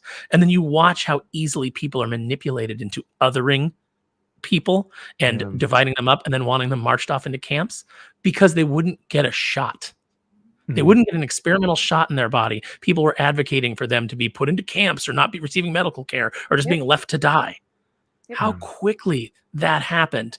And I went, oh, I get it. I get it now. I'm sadder for it that I now understand how quickly it happens. Manipulation, the fear tactics, the fear mongering, the fear propaganda, like all of that, they scare people into submission.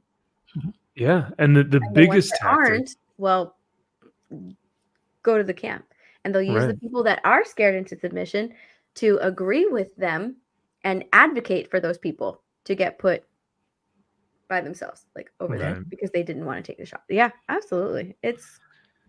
I hope as things continue to deteriorate, I hope that we at least all get put in the same gulag. So we can all hang out and talk about how good Marvel used to be. Max, tell us about war. Tell us about the Imperium.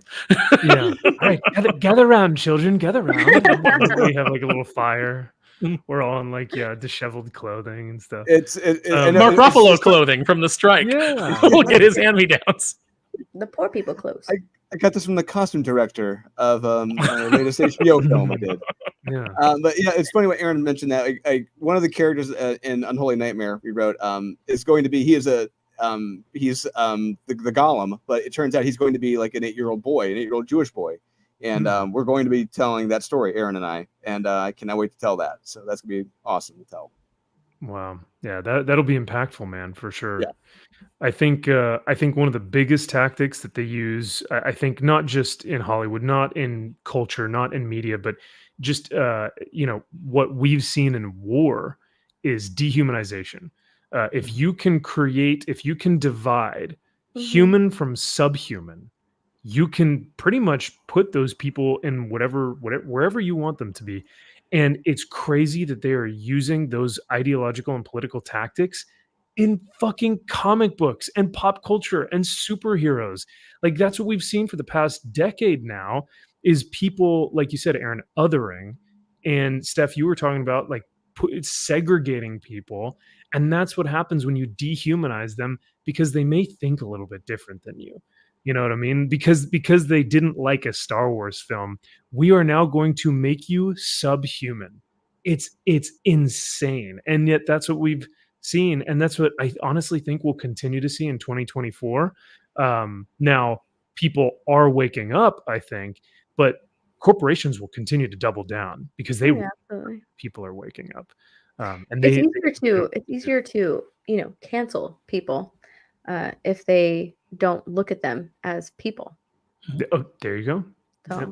Which if you make somebody a monster, so that's what the Nazi Party did to the Jews is they made them subhuman, and then it was like, well, they're monsters, and they're taking things from you, they're rotting our society, they're doing this, they're the monsters. So everything we do to them is completely justified, and that's that's how it starts. It's terrible. It's horrifying, but that is the tactics of a lot of the individuals. A lot of the activists that we see currently, but I don't want to go down too much of a dark black hole stream or like a black pill stream because I mean you're essentially talking about we're talking about real world, but we're also talking about how it relates to the X-Men because that's what the X-Men have been doing in the X-Men comics. That they are now violent, hateful, racist, speciesist, segregationists. Yeah. Absolutely. There was a oh, go ahead. Yeah. Oh, yeah. They live on Orgy Island, Steph, and it's just an island of mutants. So they've separated themselves from the humans. Xavier's goal used to be, to bring groups together in peace, but now he's taken the more hard line when Magneto was a villain kind of stance, and all of the mutants live on this island, and they threaten the world with they have these pharmaceuticals that they grow that cure cancer and things like that and will extend people's lives, and if the rest of the world doesn't capitulate to their demands, they'll not only withhold these pharmaceuticals, but they will actually attack them. And so all of these noble characters that we've read about for decades that were about, the coming together of people and recognizing the inherent humanity of people that were different, they now are all on an island, and beautiful characters like Nightcrawler, even noble characters like, Wolverine, who has a nobility to them. They're all mutant, human-hating segregationists. And they're treated like the heroes because that's the way that these current writers think. Yep. Yeah. It's Sodom and Gomorrah, pretty much, with mutants. Wow. So. I won't keep you for too much longer, Steph, and my co-host. I won't keep you guys as well because we are a little bit past 2 hours. But just to show our beautiful, lovely guests here this evening, if you guys also want to see our take on this on Friday night, you guys can do that as well. But and we'll, on Friday we went into it with much more detail. But yeah, this is essentially the new X-Men. You get a lot of basically the allegory here is that this Orcus group are a terrorist organization that are fascists and aligned with Trump supporting MAGA type individuals. They're always wearing red. What was the other thing? Colossus calls them fascists. Anyone who aligns with the red. You have Nightcrawler, cutting people's heads off and shit. Wolverine just slaughtering people. And they're enjoying it. Oh yeah, this is fun for them because they have dehumanized, like we talked about the But this was. I love that the artist didn't. They don't even know what they don't even know what Krakoa looks like anymore. Krakoa now looks like Groot. It's just it's just amorphous tree. But this is a letter from Cyclops. This is at the end of the book, but it sounds like a 14-year-old Twitter activist. He says things like, "It's never too late to turn away from hate," or "I reject MAGA's jurisdiction over me. I resist." Once fascism kills mutants, who will be next? It's a lot of this rhetoric. So, and bear in mind that they are a nation state that is threatening the rest of the world. Yeah. and bear in mind, so characters like Cyclops, who was on trial in Paris. What's that? No, I was reading that I am a mutant. I am an X-Men. I belong here. I belong here. So these X-Men, they renounced their citizenship to their countries. So Cyclops, who was American, he's on trial in Paris, and he says, "Oh, I fall under the U.S. Constitution. I have my constitutional rights." Like, whoa, bullshit! No, you gave up. Yeah, am I not protected? Yeah. Am I not protected by the Constitution? It's like, well, you renounce your citizenship and you're on trial in France, so no, you're not protected by the Constitution. That's not how you work. That's not how it works. But the writer is too dumb to know that. These are simple. Dumb mistakes anyone could fix. Simple dumb mistakes. And an editor that had a half a brain and read this script would go like, "Hey, you missed this." Yeah. You know what I forgot to say on Friday was Jerry Duggan, the same guy who wrote that comic, is the same one who wrote our beloved X-Men Green, where the global activist, Dear Girl, global activist, global warming activist kills, murders in cold blood the owner of a convenience store whose trash bag she found outside. Like, what the fuck? Yeah. Like she found it's like in a turtle's throat, I think is what it was. It was like a turtle choked on a trash bag from a convenience store chain. So she's justified in murdering the owner or just maybe even just the employee.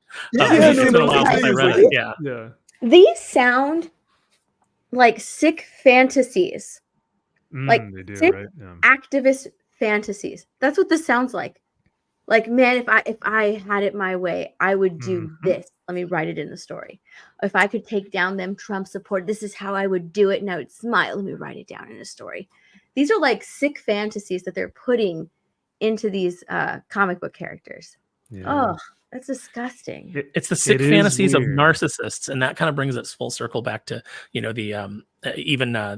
finally a woman will be steering the it's like everything is fine now because it's me. Right. Yeah. From a creative aspect too, one of the other thing I gotta knock the X-Men Green thing for the Dear Girl when she killed the store clerk. She didn't even use her antlers. She used something else. It's like you could have used your fucking antlers to kill this guy. You didn't even try. What the hell? Come on. I'm sorry. That's just me. I'm just nitpicking it now at this point. Yeah, you're like, okay, like this is stupid, but this is on the table. This is part of your powers. Why did you not? Why did the writer not think to have? That's like having Colossus go in. And he's like, I'm going to kill somebody, and he like does it with a box cutter.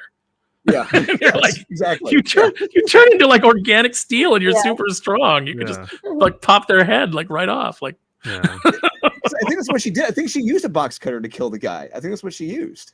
No, I have to go back but yeah, you guys keep talking. I'll look for it. Oh, Max, you don't want to go back. I have to now. I mean, do we have to figure out what she actually killed him with? Because Steph is 100% right. These are the sick fantasies of individuals who are narcissistic, egotistical sociopaths who, like you said, Aaron, believe that they are the second coming of Christ, that they will be the ones to save humanity, right? And how much more self-centered, condescending, and arrogant can you be? So yeah, I mean, that is the scariest part, is that these are the people that think that they're going to be the end all be all, that they're going to change the minds of the world. We live in a very immoral time, and these Yeah, things that absolutely. used to be morality tales are being written by people who have no morality. You have no So, morality. Or moral. it's an attack. It's an attack on our institutions. It's taking critical nodes and infrastructure of our society and subverting them and making them miserable and depressing and dragging them down to the most base human level. And I can't help but think that is a complete psyop. In every possible way, make everything ugly, and all of our spirits will be broken, and then we'll just fall into line. Yeah. Pyro with his stupid face tattoo. God, Hate that so much. Pyro. God damn it. Oh god. I'm sorry. Max, it's like, look, one thing, if I take the Lord's name in vain, I am pissed. And it's shit like that pisses me off. It's and there are a few times where we've read comics where we've gotten that pissed, where we throw down with some of our words. But she didn't want to die alone, and then you see this poor turtle. Oh, Steph, yeah, this is your favorite. Turtles are your favorite, so They are my favorite, but you know what, this is a hand-drawn turtle. I really don't care. Like, Steph, no, you love turtles. You've got to go to Owen's Grocery and you got to murder. A box boy and kill somebody because a turtle mistook this grocery bag as a jellyfish, because jellyfish are sea turtles' like main diet, right? So he probably saw it and thought it was a jellyfish and choked on it. You know what the biggest thing in the ocean is right now, aside from that all those plastic bottles in the sea? Do you know what the some of the most waste is? So we all have to drink. In California, there's a lot of places where you go and you have to get a shitty paper straw because one turtle was found with a straw in its throat. You know what's choking the oceans right now? All those masks that we had to wear, all those useless masks. Yeah, all those masks. Yeah. And all those plastics, or all those paper straws too. Mm-hmm. Man, I saw so many masks just discarded on the ground after it's disgusting. They were the mandates were lifted. You didn't have to wear them anymore. Mm-hmm. There's just so many blue masks. Yeah, so many.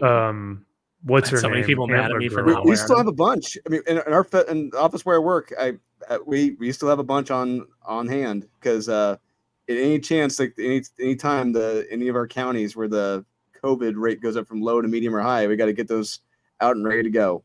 Oh no! I tell you, like I kept getting badgered about not wearing a mask, or like when California said you can't go down to the beach, I went down and I hung out on the beach, and then I came walking back up, and there's a cop waiting for me, and he's like, you're not supposed to be on the beach, right? He goes, there's an ordinance about not being allowed on the beach, and I said, I heard about that. I said, it's a good thing I'm a free man protected by the Constitution, and the cop just smiled and he goes, you have a good day, sir. Like went on his way. I was like, I just had to tell you, but yeah, I like where you're coming from. I did not like the masks. I hated them. I never wore them. Anytime I got after the store, people really didn't say anything, like, because they were you had to wear them like in stores or whatever, and nobody ever said anything to me. The one time that someone actually said something to me was, funnily enough, a nurse at the dentist's office. So you're going to put it on and then take it right back off. Take it right back off to open up my mouth and keep it open while the dentist works on my mouth. You weren't eating, Steph. You have to actually be sitting and eating. I'm gonna have my mask off and mouth open. So whatever's flying in the air is gonna get into it, right? But I had to wear a mask. Like, she made such a big deal. Oh man! It was just like, we still require, because this was like after, it was like on a business by business basis. Like, the masks were required. Like the mandate had lifted. If the masks are still required in certain businesses, and that's at their discretion. So at my dentist's office, the masks were still required. And you could tell it was a double masker that came to me. She's like, you need to wear a mask. I was like, I don't have one. Well, we still require masks. Well, can I have one of yours? Because I don't have one. I was like, and then I looked at it, I was like, do I really have to put it on? I'm going to go into the office and take it off and open up my mouth. Mm-hmm. Still required to wear a mask. Germs into the air. The last time the only real confrontation I had with anybody, because I'm not the type, like, if I walked into a business and they're like, we require masks, I'd be like, okay, cool, and I'd walk back out, like, I'm not shopping here, that's fine. I'm not going to yell at the employees or anything like that. But when we went to New York Comic Con, and we were walking around, and nobody was wearing masks, but they had like people that were walking around trying to enforce it. And somebody said, "Oh, I noticed you don't have a mask." Like one of the people said, "Oh, I noticed you don't have a mask. Here, let me get you one." And I just took it from him. I said, "Oh, thank you." And immediately, like just right in front of him, just put it into my pocket. Like, and then just kept on my way. It was like, I wasn't gonna be confrontational, but it's like, I'm not putting this on. This is ridiculous. It's like the Ron Swanson where he goes, "Hi, sir. Would you like some of our non our vegan bacon?" He goes, "Yes, please, thank you." And he takes it and he just drops it in the trash and he goes, "I'll have another, please." And the guy goes, "Are you gonna take it though, sir?" And he goes, "Yeah, I'll take it." And then he takes it and puts it in the trash again. He's like, "Another, please." But yeah, no, there were multiple. I envy you guys because there were multiple places here in California that required, especially because I was still active duty Marine Corps. So our work required us to wear some sort of face covering or mask. And then outside of work, even when we went to shops around SoCal, even my comic shop, I couldn't shop in my comic shop without a mask on. So people were very adamant where I was. But everyone is different. So we had a couple of restaurants that didn't close. Like we had a couple of independent restaurants that did not shut down. They were like, "No, we absolutely will not shut down." And when I found out that where those restaurants were, we were going and we were eating there. It's like we were going in, we were supporting them, we were sitting down, and we were eating. Absolutely. And then I was posting pictures. I wasn't saying where it was just because I didn't want to bring in them any heat that they didn't need. But like I'd post a picture of me out eating, and people would be like, "Oh!" People online would be freaking out, and it's like, yeah, I did not want to wear a mask. I did not want to wear them. Nobody ever told me anything. I would walk into the stores, do what I needed to do, and get out. Nobody said that's anything. Awesome. Well, you were in Texas still at that point, yeah. Tejas. Well, did you wear what were they called? The masks that like they're not the surgical ones, but they're the neck, the ones that you wear on like the gaiters. The neck gaiter? Yeah, neck gaiter. That's what it's called. Did you wear one of those when you were in the military and grow out your beard and just hide it? Oh, I wish, but no, I didn't have the balls to, or as John would say, I didn't have the fucking cock and balls. Reach down and grab them and pull them up and just fucking. But what about in his case where he reaches down and then he's like just pawing around down there trying to find him? Yeah, he can't find him. It's a Ken doll. Yeah. Oh, so he was the guy in the fish tank in the basket. Yeah. Oh God, that dude. Okay. That was really sad. I was like, is he wearing he's wearing underwear? I was like, he's not completely naked because there's nothing there. And then it was like, and then you have to do it. You're like, do you look close? You're just like continually like enlarging the screen, and you're like, what? I was like, is that a trans?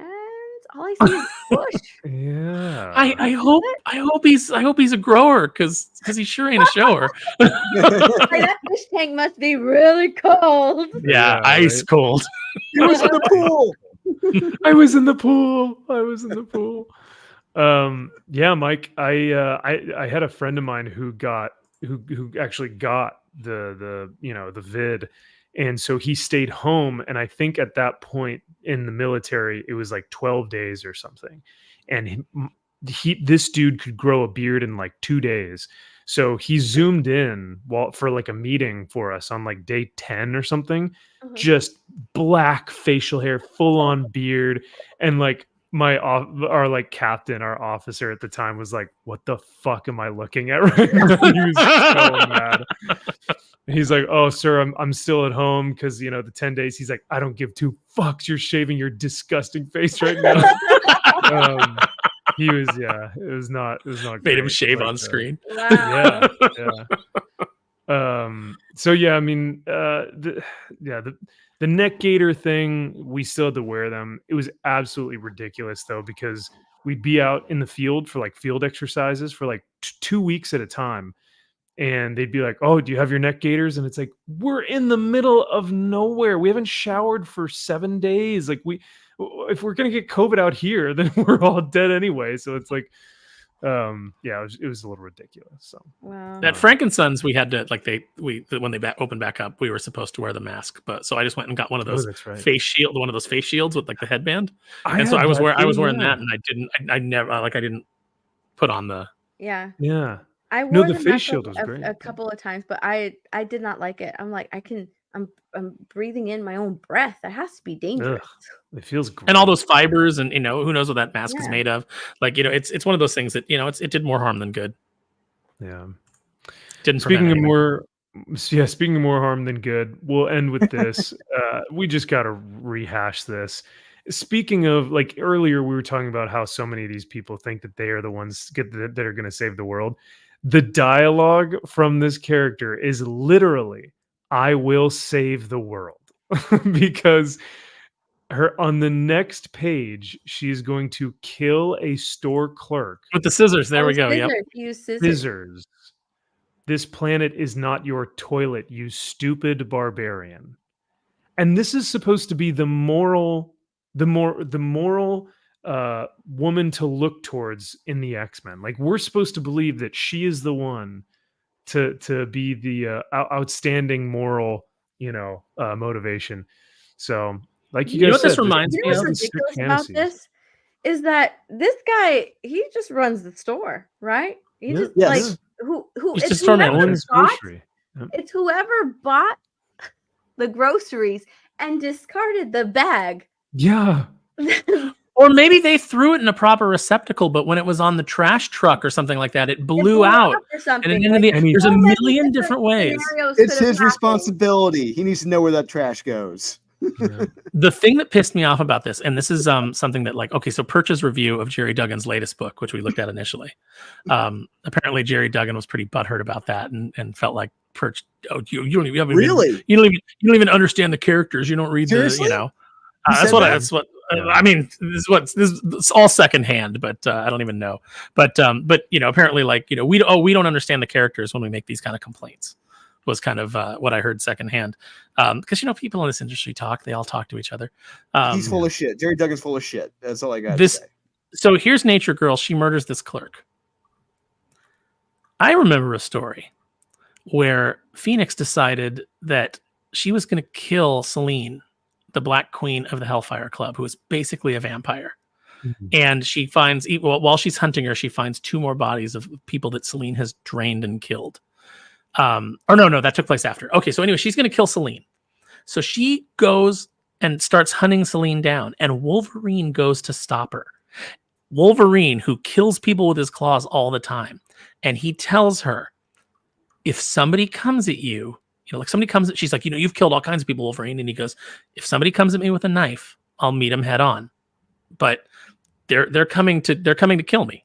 And so I will meet them with the same amount of force. What you're doing is premeditated murder. You've decided to stalk her and murder her. And that is not something that the X-Men do. And Rachel, who he loves, it's one of his team members. She says to him, the only way to stop me, Wolverine, is to kill me. And the last panel of that comic just says snicked. It's a black panel. Just says snicked. He stabs her and nearly kills her. And the next issue, she comes across some bodies that, like, as she's like trying to get away, she's bleeding out. She's, trying to, just basically like trying to survive. Yeah. She comes across 2 bodies that Selene of victims of Selene, and she says, "This is your fault, Wolverine." She psychically reaches out and she grabs Wolverine. She throws him on the freaking train tracks and is like, these murders are on your hands. But that's the morality of the X-Men. Wolverine's like, you're not going to go and just commit murder. I won't let you do it. You're an X-Man. You're supposed to be better. And this guy who wrote these books is telling us what the X-Men mean, what they really mean. We don't understand it. And don't you. forget don't forget the oil refinery where these blue collar workers are just doing their job, and you have these protesters saying, "We respectfully ask you to stop." And these are guys who probably, have a wife and kids. They probably work 12, 14 hours a day with their hands. They're just they're making their livelihood.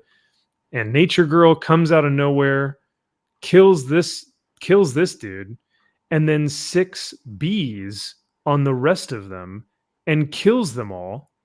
And the rest of the protesters go, "Their refinery, it's a few kilometers over that ridge." Like, it's just a peace sign. And yeah, she kills the rest of them. Blood splatter and everything. And she's just like, yeah, this is just what I have to do. I'm making things right. You can see them all dead lying on the ground after being attacked by these bees. And oh yay, but sandwiches for the doggy, sandwiches for us. Woodsy woodsies, yumsy wumsies. Yeah. Doggy. She's like, I feel reborn after killing some, Midwestern good old boys, just doing their job, working their job. They're working with their hands muddied. Yeah. So sorry, I almost went into AJ Styles theme song there. We have the Earth's blood on their hands. That's Earth's blood. That's what it is. Oh my god! And that character gets no comeuppance. I'm telling you, sick fantasies. That's what they are. Sick fantasies.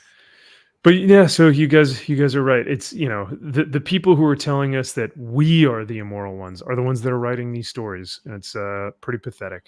So, but I have taken way too much of your time, Steph. So I just want to say thank you so much for hanging out with us tonight, and weighing in on the most important issues, especially when you've got guys thinking that they can speak for you on your behalf. How dare how dare they? So we appreciate you, and we love your voice coming on here and telling it how it is.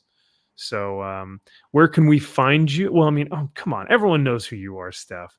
But yeah, can we promote you, or is there anything fun coming up with G&G? Any news that's coming up for you? What can we promote you with? Yeah, you can follow me on Kick and Twitch. Yes. Yeah. I am going back to Twitch because Twitch has become disgusting. It's become quite nasty. All you find there is naked ladies. So I'm bringing a little bit of wholesomeness back to Twitch with some Animal Crossing streams, Mario Kart, stuff like that. So back on Twitch. Follow Geeks and Gamers Life. I'm gonna try to do like 2 to 3 vlogs on that channel a week. Long ones or mini ones, but I want to put out more content on Geeks and Gamers Life channel. And also, if you're able to make it to MegaCon, that's going to be a lot of fun. First weekend in January, G&G will be there, Nerdotic team will be there, Ripaverse team will be there, and a few pretty awesome guests as well. You guys won't want to miss it. So if you're able to make it, if you can't make like the MegaCon panel, which our panel will be on Saturday, then try and make it to the meetup, because we're going to also do a meetup as well. And we have a couple of fun things planned for the meetup. So if you can make any of these meetups, actually, if you can make any of them, I highly recommend them. They're a lot of fun. You get to meet all of your favorite creators, and you get to talk to them for a long while. And you get to just have fun with like people in the community, and it makes you feel even more close to like the people that you see in chat and stuff. So yeah, if you ever had a chance to make any of those meetups, I highly, highly recommend them. I used to be a little bit timid because I was kind of scared at first, but now I just I look forward to the next one. So those are a lot of fun. But other than that, everything is at My Nerdy Home. Cool. Yeah, I couldn't agree more. I think those meetups are extremely special. It's the first time I actually met you. Well, it wasn't through YouTube; it was at the meetup. At a meetup. And so just they're really, really special. And unfortunately, I won't make it to MegaCon, but Vegas is on the schedule and Dallas is on the schedule. So those are the next ones. Steph and I have tried to make it like a promise at this point that it's like, okay, can we do 3 times a year, 4 times a year, maybe 4? We're trying to set like a precedent, I know. I think we only see each other in Vegas now, right? Maybe, or no, we saw each other in Dallas. We saw each other in Dallas. Yeah, it's like way too long in between meetups. Yeah, it's like 6 months. Dallas is the big one. That's what we're all aiming for now. Mm-hmm. Oh yeah, that one's really fun. I actually discovered stuff on Twitter. I had been drinking, and it was right when the Masters of the Universe Netflix show dropped, and Kevin Smith was exposed as a fraud, and that everything he had said about Clownfish TV was bullshit. And I was just I'd had a few drinks, and I was like just desperately searching Like, who's talking about this? Who's talking about this right now? I have so much to say about this, and who's talking about it? And then I found Steph, and she and Mara were talking about it on Talk Nerdy to Me. Yeah. And I went over, then I started watching it. And I was just like super chatting, like, because I had to talk about it so bad. And then she came on with Wes and I, and then I found out, Max, that you knew her when we went to Vegas, and so yeah, it's been great. Yeah, it is a really great community. Kevin Smith is such a fraud. I couldn't. I know some stuff that I can't even talk about too with him. So, well, we saw him in LA, and I mean, he seemed incredibly lovely there. I didn't see anything that he was being weird about, but I'll say is that he had a smaller group of people in his panel than the Chris Gore's Film Threat panels. Yep. So it shows you where the fandom's heading. Yes. Yeah. Absolutely. Yeah. That's they want sincerity. True. They want people who give their honest opinion, whether they agree with them or not. They want to know that we're not shilling. And I think that's what everybody's bringing to the table is that, you get our honest, unvarnished opinion all the time. Dude, that's why people are like turning on Chris Stuckman. Like, and he's just a movie reviewer. Well, he's like I noticed it. I stopped watching him. I noticed it when he started making his film. Oh. When he started making his film, because he said, I'm not going to criticize anyone. I'm not going to criticize as hard. He wouldn't go in as hard as he used to. He used to be extremely critical of movies. And that's why I liked watching him. Because he was very in-depth, right? But then he started making his own movie. And I was like, dude, he's become soft. What is going on? And then he said, like, I'm not going to be as critical because now I understand. Mm-hmm. Now I understand. It's like, no way. You are just garnering some of this. You're just garnering some good critiques for whatever you're making. I don't think so. Going along to get along. Yeah, exactly. So he would like give terrible movies, like really good reviews. I'm like, what is this? No way. I stopped watching him. A long time ago. Yeah. And like, I'm surprised that like more people didn't stop following him way back when, because I like started noticing it like a long time ago when he started making his movie. Right. When you've been on YouTube for over 15 years, 14 years at this point, you have garnered such a large following of people that it's really difficult. Like, now, granted, Drinker has, a few 100,000 subscribers less than Chris and gets almost 10 times the amount of interaction. He's getting a million views on some of Drinker's reviews.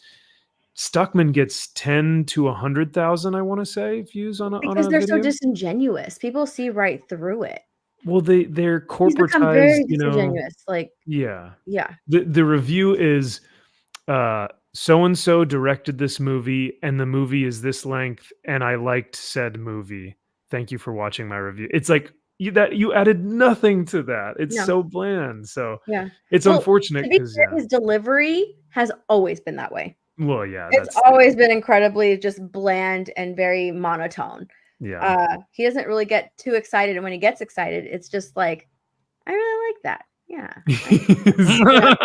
That's how he's like, I enjoyed that part. His 2024 he's excited about something, because he's very just nothing. There's really nothing. Yeah. So if he's excited and he actually smiles, whatever, it's very rare. But now it's kind of like, dude, he's smiling at everything. There's something wrong. That is not Chris Stuckman. His 2024 video of like, oh, here are my best films of 2024. He was like, wow, here we are, guys. 2024. It's been 14 years. That's crazy. And I was like, yeah, that's crazy, dude. That's 14 years you've been on YouTube, and you're now like reviewing the best films of 2023 or whatever. Like, that's insane. And he's like, so crazy. All right, well, here are my 10 films or whatever. Like, can you imagine trying to put together his delivery like that, though? But what I liked, like, he's always been very bland with his delivery. Always. Sure. It's never been. It's no different than it was, years ago. But what changed was like his opinions on takes. Yeah. He's played it very corporate. He wants to rub them shoulders. Getting good. That's no different than Grace Randolph or anybody. They bring you in with access and then they own you. Yeah. And right. And then the deeper and deeper that you get, the more and more they own you. And then pretty soon you got to fly to an island and you got to do some stuff that they have on video so that they can keep you in line. It's like, I do think that like he's gotten even more corporatized, if that's the word I want to use, because I think he had like a baby too. So it's more of like the stability. But I mean, I know people who say that Kevin Smith, when he's doing his show with his co-host, I can't remember what the name of his co-host, the Fat Man on Batman podcast. Right. But there's been numerous times that like he's like stopped it and been like, "What are you doing? Why are you saying that? You're going to cost me work." Like he's scolded his co-host. Oh, Mark Harden, or whatever his name is. Off the record, because there's just certain things you can't criticize it that much because I know people. Yeah, see, it's so disingenuous, and that's why like I would be more worried about like if it's going from the angle of like, oh, he's a new dad, that job stability. You would think that being honest with your audience, you would get that loyalty, right? So you don't have to worry about anything like that. Like, I mean, Chris, if you're comparing Drinker to Stuckman, look at that. Drinker has that loyalty. He has that loyal fan base. Why? Because they appreciate what he has to say, because he's not going to lie and shill, unlike Stuckman would. So. Chris would make more money being honest and genuine than having bland, basic, corporatized takes. The other thing that I think is really frustrating is that in his video that he talked about why cinema is dying, is that he said that moviegoers and viewers are not taking chances and that they're too afraid of challenging themselves with other films. And I'm like, oh, go blame the fans. Isn't that just the perfect way to end the year, So it's like, even he's doing it. And this is someone who like, What's I funny, watched though, when I was young. What's funny though is that he used to have a take. He used to say that studios weren't the risk takers. That studios weren't the ones taking the risks. How the turntables. Yeah. How the turntables. Might have the turntables. He used to say that. He used to be like, yeah, the studios weren't, it was too safe. They played it too safe. They're not taking risks. And that's really, he used to say that studios weren't the ones taking risks. They're playing it too safe. Yeah. Well, we're not taking risks on films that we know are going to be garbage. Like that's really the, it's like, it's not that, people went and like, I went and saw The Creator. And I will say that was that movie. That was an original film, and it was an original concept, and I liked the visuals. Do I remember anything about it? No, it didn't stick with me. It didn't. So I don't think it was a particularly impactful film in that way. But as I was sitting there watching it, to go and check out on a Wednesday evening when I had and they made that on a low budget, and I don't know if it was profitable or if it flopped. I'm not sure, but they managed to make it look like a big budget movie on a low budget. Yeah, they did. It was good. And Chris Gore talks about it all the time. The reason that these movies are such risks is because of Hollywood bloat. You have so many executives that have to be involved, and it costs so much. And then because of the unions and their continual demands, you have to, that pads it out. And that's why you can get a movie like Godzilla -1 that was made on a budget of $15 million. And it's going to be profitable because, you kept your costs low and it looks good. And it's fun and it's a great story.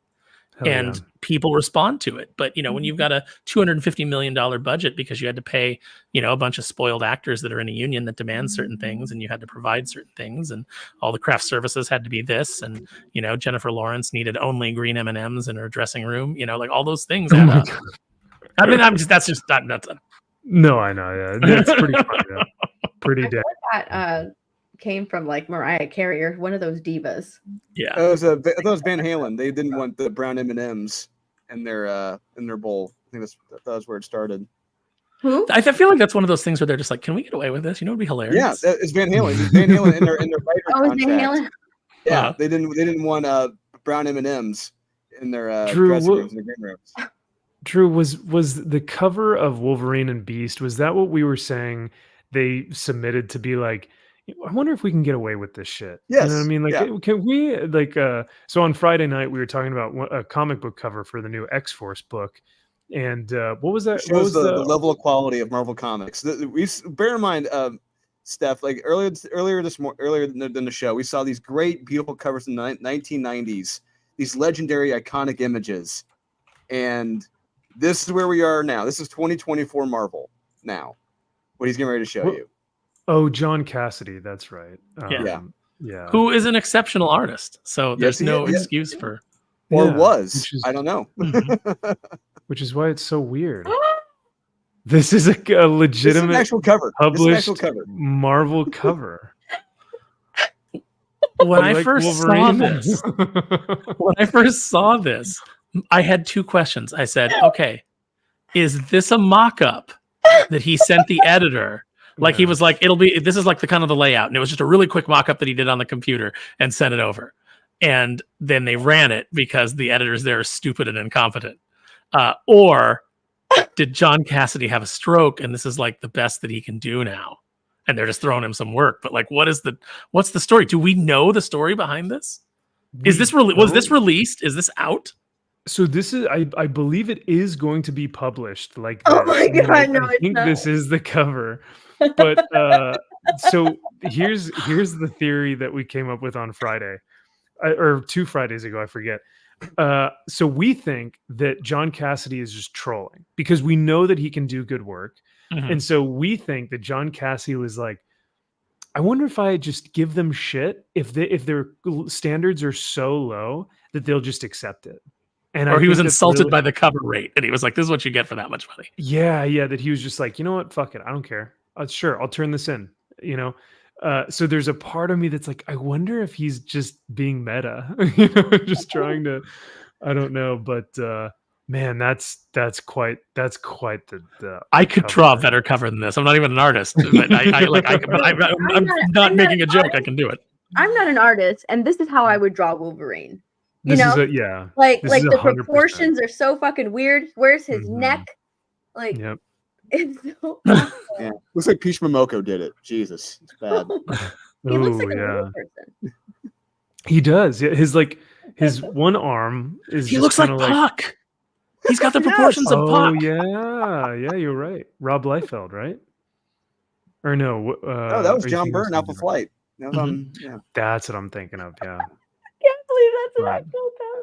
yeah. So that's the state of Marvel. Yay! Da-na-na-na-na. 2022. Black and white starts slowly painting. Hello, darkness, my old Oh friend. my god, that made me think of your Christmas video with the Oh yeah. Of the Flurkin, You know where the she bad goes, flute? yeah. The bad Mhm. flute that plays like the Titanic song, like Oh, the Yeah. recorder. right? They need to play the X-Men theme to that cover. Yeah, it's And like just the kinda, videos. yeah. The video starts off with some beautiful, badass like Jim Lee covers or whatever, and then it transitions to that cover, and the music changes. Yeah. Yeah. Yeah. It's like I where you know- see the there's drawing of the horse that starts out really perfectly rendered and just goes to the Yeah. Oh man. No. Well, gosh dang it, we could talk for hours, it seems, but I do want to respect these guys' time, so I'll get us out of here. Chat, you guys have been amazing tonight. Thank you for all the super chats and thank you for all the memberships. And thank you for being here for the first Max's Man Cave of 2024. We always love having you guys here in the chat. We couldn't do it without y'all. Thank you to our wonderful guest, Steph from My Nerdy Home. Go follow her on Kick and Twitch. And you won't regret it because like Steph is one of those creators that like I legitimately go watch because that's my viewing. I would rather watch that than anything else. So I legitimately watch her stuff and it's a lot of fun. And go check out Aaron Sparrow and Drew. Drew, you can find you on Facebook, but Aaron you can find him on Comics Aficionados. You can find him on Twitter. You can find him on sometimes with Neon and Geeky Sparkles over on Clownfish. Drew is on Westwood Thinking Critical with the best comics of the week on Saturdays. So yeah, can you? And guys I will think be of on anything else? World Class Bullshitters on Tuesday. They've invited me Woo! to come back. So Hey, great, excellent. Well, then yeah, we will see you guys all there to go hang out with Aaron, and yeah, go check out Geeks and Gamers for more videos and vlogs from Steph. But thank you again, guys. Remember to reject modernity and embrace your legacy. And we will see y'all next week. Take care. Thanks again. thanks for coming.